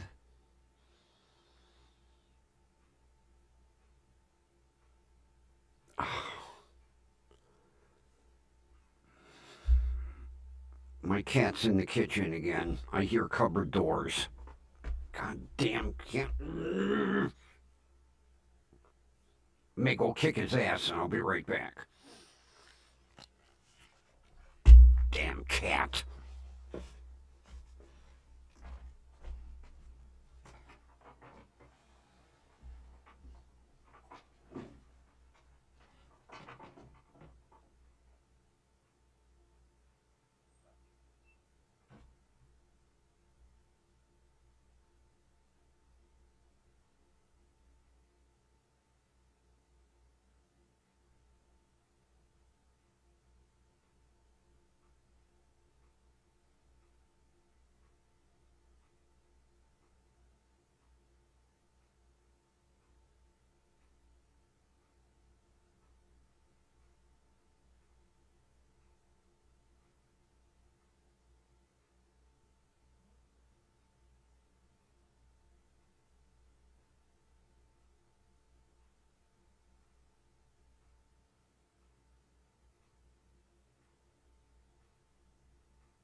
He crawled all the way in the back of the damn pan cupboard and I couldn't get his fat ass out.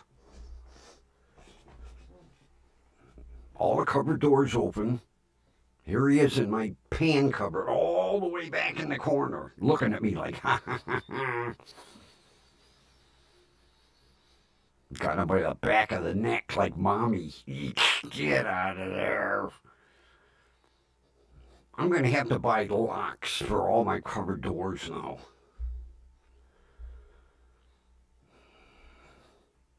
Oh, God, yeah, Linda. Jesus Christ. And you would think, he's what now, 8 years old? You'd think the nosiness would be gone.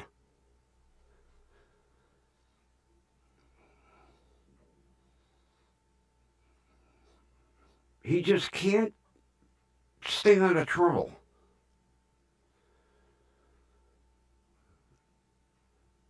And I'll tell you what, he knows how to open doors. I watched him. He gets his claws in and pulls on them.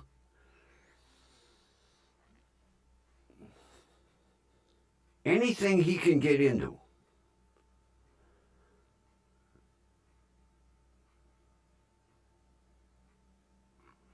That's like a couple weeks ago.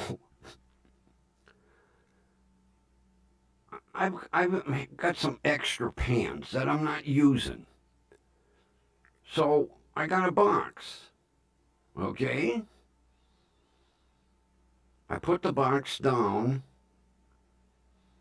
and I had to go in the other room to get the tape. I come back out. He's in the box. And he didn't want to get out. Laying in there.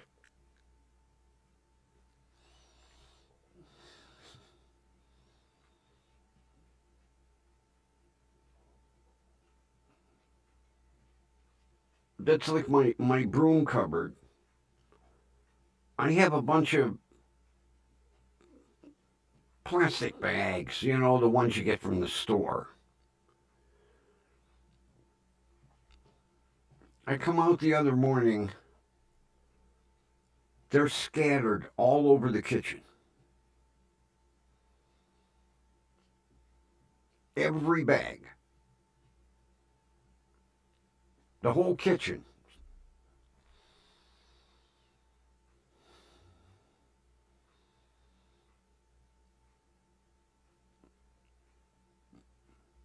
Oh, yeah.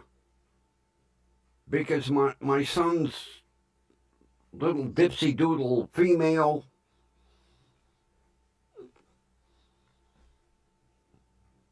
she never gets in trouble. Him, constant. And I'm tired of waking up in the morning with a SpongeBob SquarePants cat toy in my bed.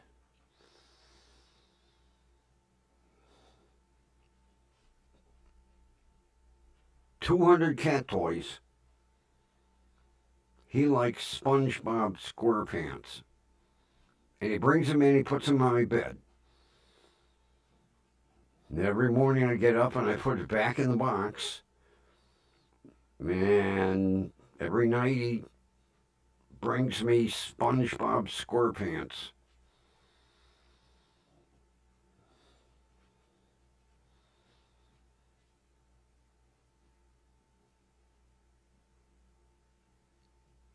Thank God I broke him of the water routine, though. Oh my God. The shit I had to go through with him and water. I have never seen a cat that had to play in water. Except his water bowl.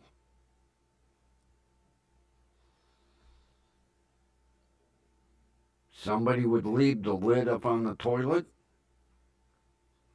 The toilet would be empty. Water would be everywhere. And he looked like a drowned rat.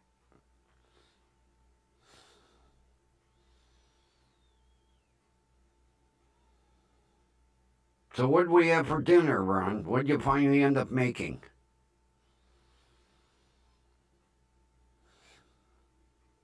Oh, you got triple trouble, huh, Linda? So what'd you make for dinner, Ron? Come on, tell us all.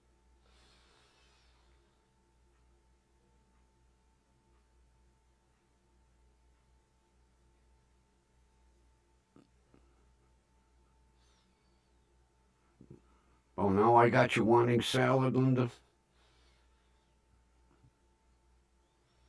Mine isn't a salad, it's a feast.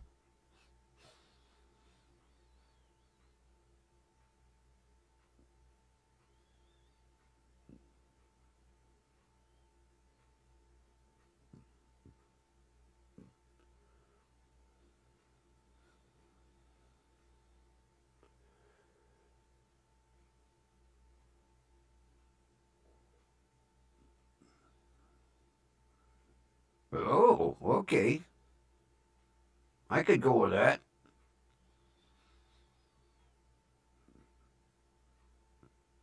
I love broccoli. Oh my God. I'm going to have to get some. And rice. I have a rice steamer. Every now and then I'll make a pot of rice and eat it plain. People look at you like, what? Yeah, sometimes I like just a plain bowl of rice. Nothing on it.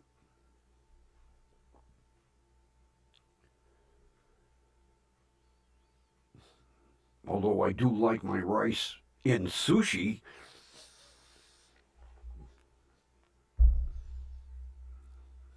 I'm going to have to go up and see my little sushi guy up at Gigantic Eaglet. He's a riot.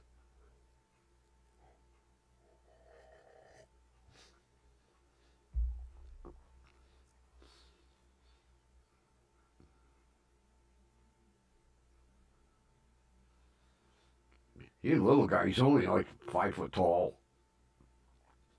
Hey, hey, to you too. He gets that sushi all. He's got a knife about this long. And it's amazing. Each piece is the same size. How the hell he does that? He puts that sushi on that cutting board, takes that knife. Of course, he told me he studied 20 years to get a sushi certificate.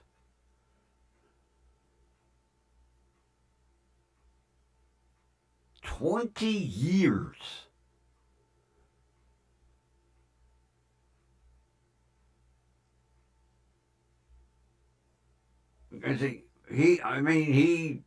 You can't read it, it's in Japanese. He's got it behind his work area.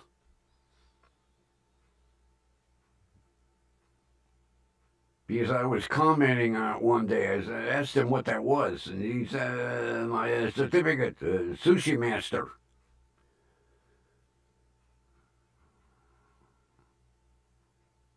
And then he told me 20 years.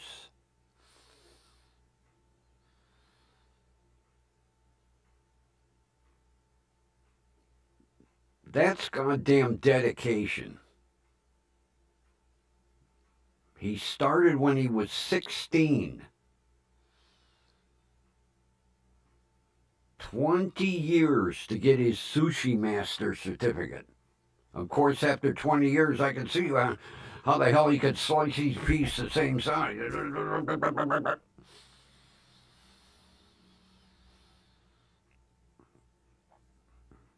I never.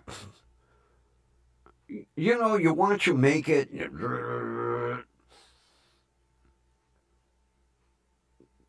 figure go to school a couple of years.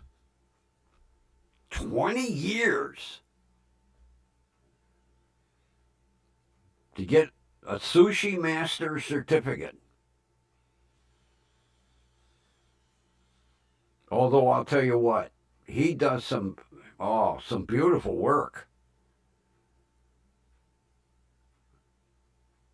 Because he was doing, the last time I was there, he was doing a platter for a wedding. And to take salmon and make it look like a flower, and then very gently, I don't know what the hell he put in the middle of it to, the inside of the flower.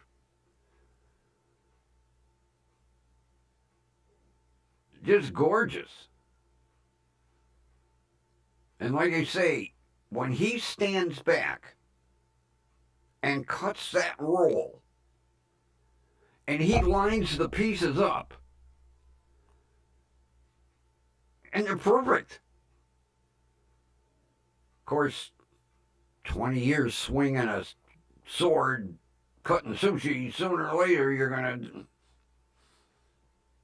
Oh, he was quite proud of that certificate.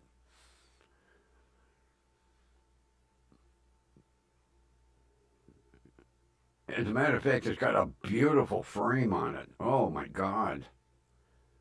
Hand carved.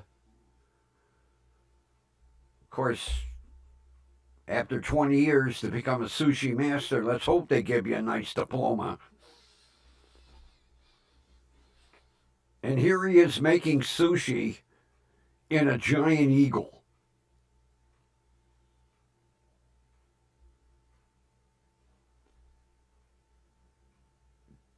You would think that he would be downtown Cleveland in one of the sushi restaurants.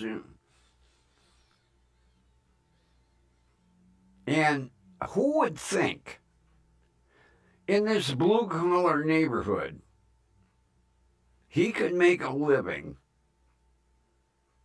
making sushi in a giant eagle?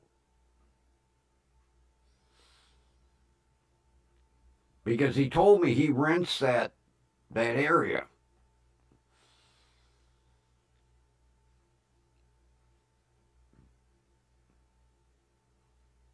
But he's got a loyal following, because I've gone in there around lunchtime and all the boxes of sushi are lined up with people's names on them, and then they either get delivered or people come pick them up.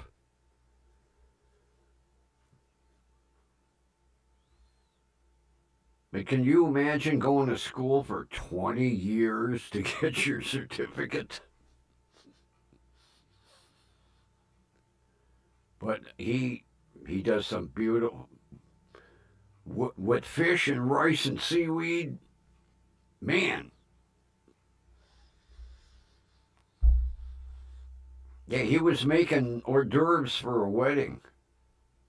The one Friday that I was in there getting some sushi.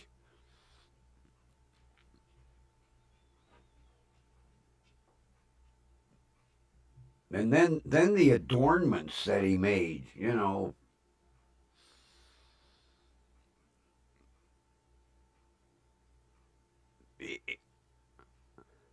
it was beautiful. I'd have been afraid to eat it. All that work that he put into it, knowing that it was going to get eaten, but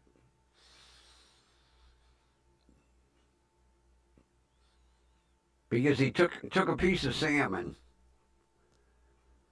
and he showed me how he's making this flour,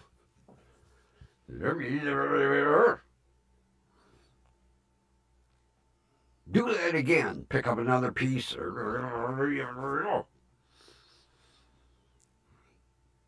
Okay.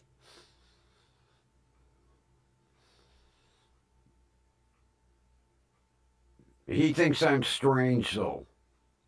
Because when I order sushi, I tell him, no raw fish. I want mine all cooked. Yeah, cooked. Yeah. Don't be sneaking no raw fish in that. Yeah, you crazy. I know that. You didn't have to tell me. Everybody else does. And he makes his own wasabi. Holy shit. You put about a match head worth on your tongue. And that shit burns all the way down, but boy, is it good. Yeah, he makes his own wasabi every day.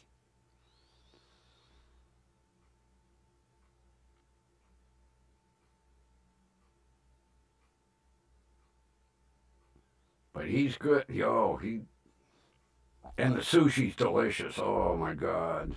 I love it.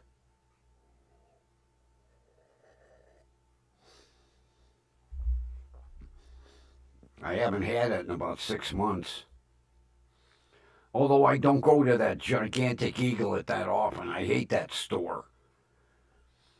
It's like walking into a goddamn giant warehouse. The store's so big you get lost in it.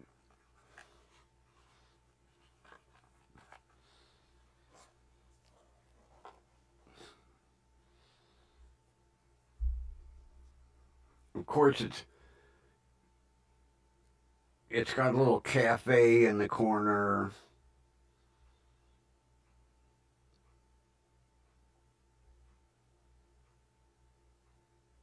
And then it's got a coffee shop and a little bakery. But it's a specialized bakery.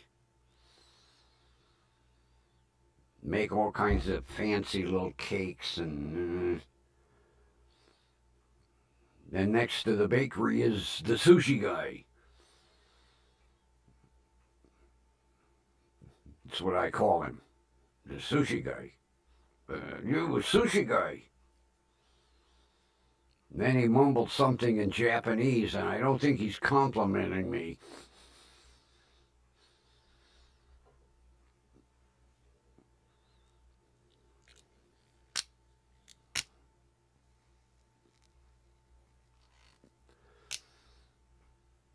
But one thing that I liked about the guy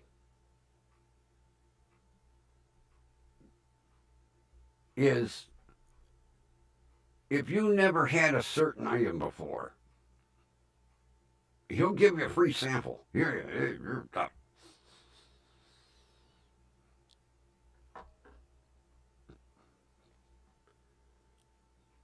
But like you say, he's barely 5 foot tall.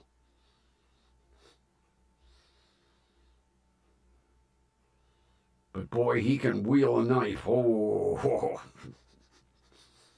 I wouldn't want to get in his way when he's swinging that thing. That blade's got to be about 18, 20 inches long. Samurai sword.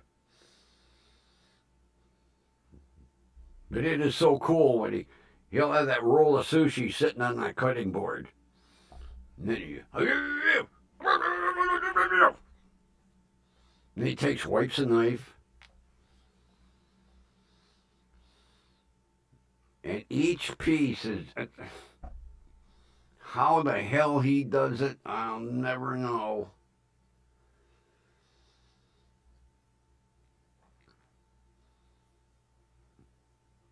And it's not, I'll tell you what, it's not priced too bad. Because I think I think there's 12 pieces in that box that I get when I have them make it. Because what I do is I tell them what I want, and then I go shop. When I come back, it's all... I think it was like last time $6.95 for that 12-piece box that I got. Because some of it's got crab and shrimp, but it's all cooked, no raw. Because half of it is regular sushi and the other half is inside out. where you got the seaweed on the outside and then half is seaweed on the inside.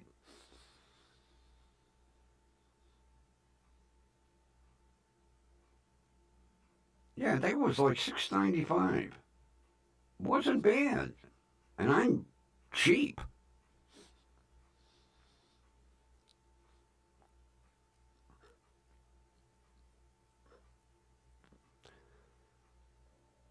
Sometime I'll just go in for sushi.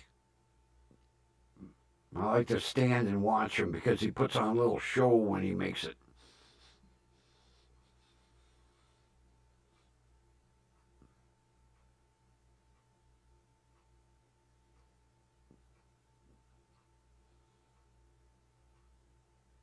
Yeah, 12 pieces, $6.95. At least 6 months ago. Maybe he had to raise prices. I don't know. Even if he did, I don't. That's one thing I don't mind, man. It's delicious.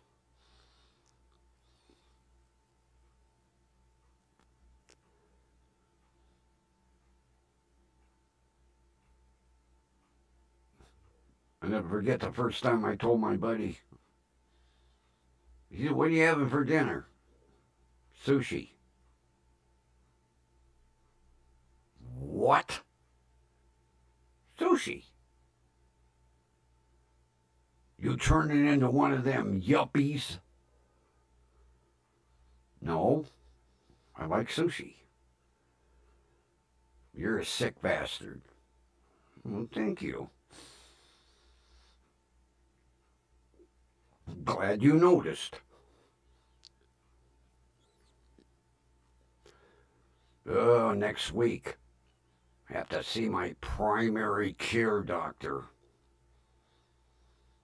And the day before, I have to get stabbed. Fasting blood test. Oh.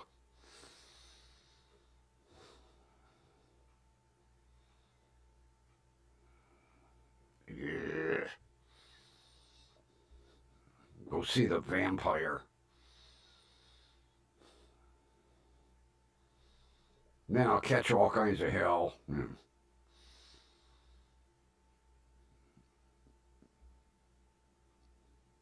My cholesterol better not be up. Oh, that's the only thing I'm worried about is the goddamn cholesterol. You'll be cutting all my favorite foods out.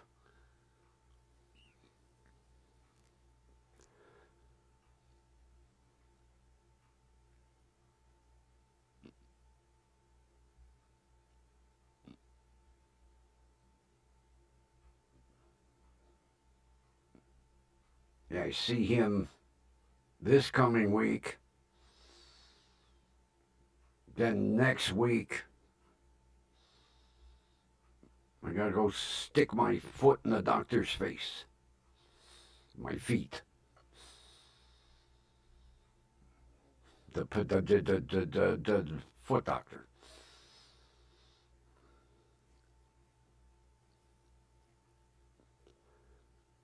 He'll pull out his Dremel tool. Thanks for the manicure, Doc. Pedicure, not manicure. Pedicure. Go for my semi-annual pedicure.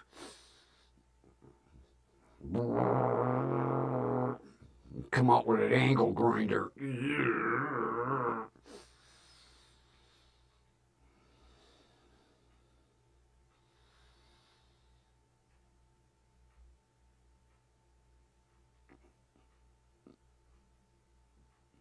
They say it's good for you.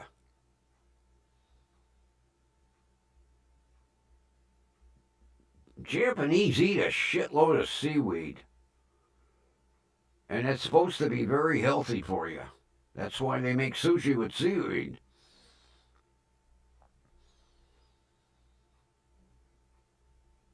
Because besides the wasabi paste, he makes fresh seaweed salad. I pass on that.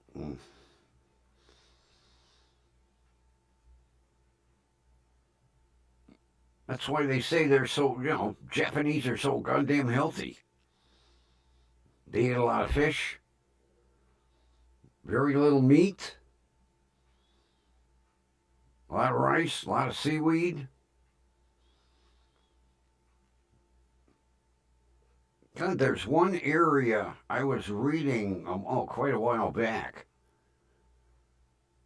where there's a certain town somewhere over in Japan where people are like 105, 110 years old and still getting around.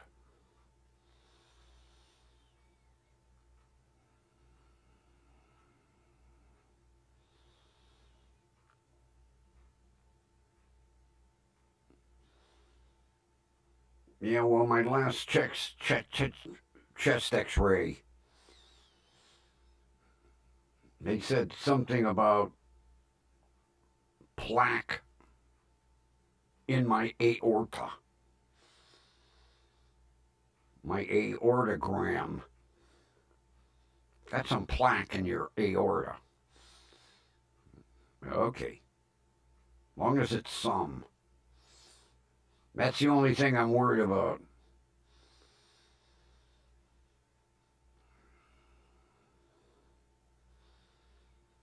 And this new primary care doctor, I can't talk my way out of anything with him.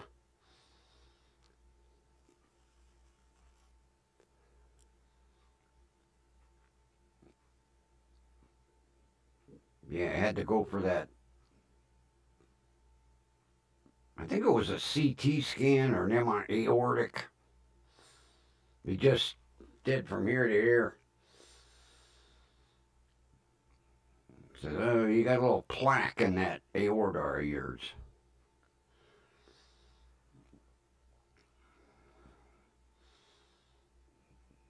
Then I had to go for that goddamn blood flow test in my legs.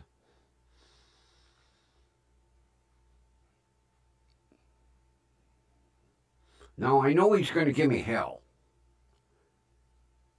But I got a copy of the test results that said the blood flow was normal because he kept saying, oh, you got a weak pulse in your ankles. Well, according to this test that they did, wrapping my legs up and pumping them up until I couldn't. I thought they were trying to squeeze all the blood out of them. Test came back and said normal.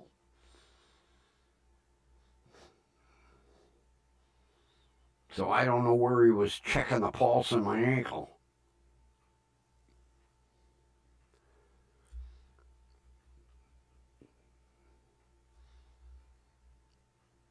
I mean, he's a nice guy, but he's turning me inside out.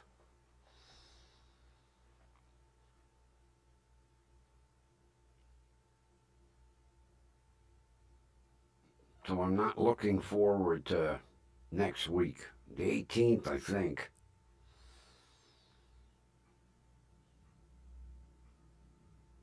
Yeah.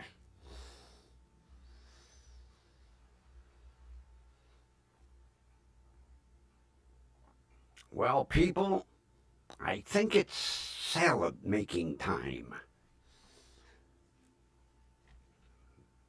And I charged up the tablet so I can play the outro. Come on, cooperate.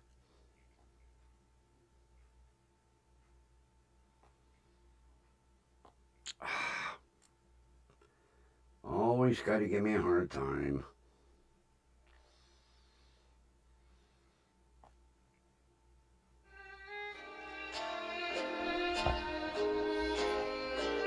Well, everybody, it's been another fun night. I thank all of you for putting up with me. And we will meet again tomorrow night, right here And with that, everyone have a wonderful rest of your evening. Where's my clicker?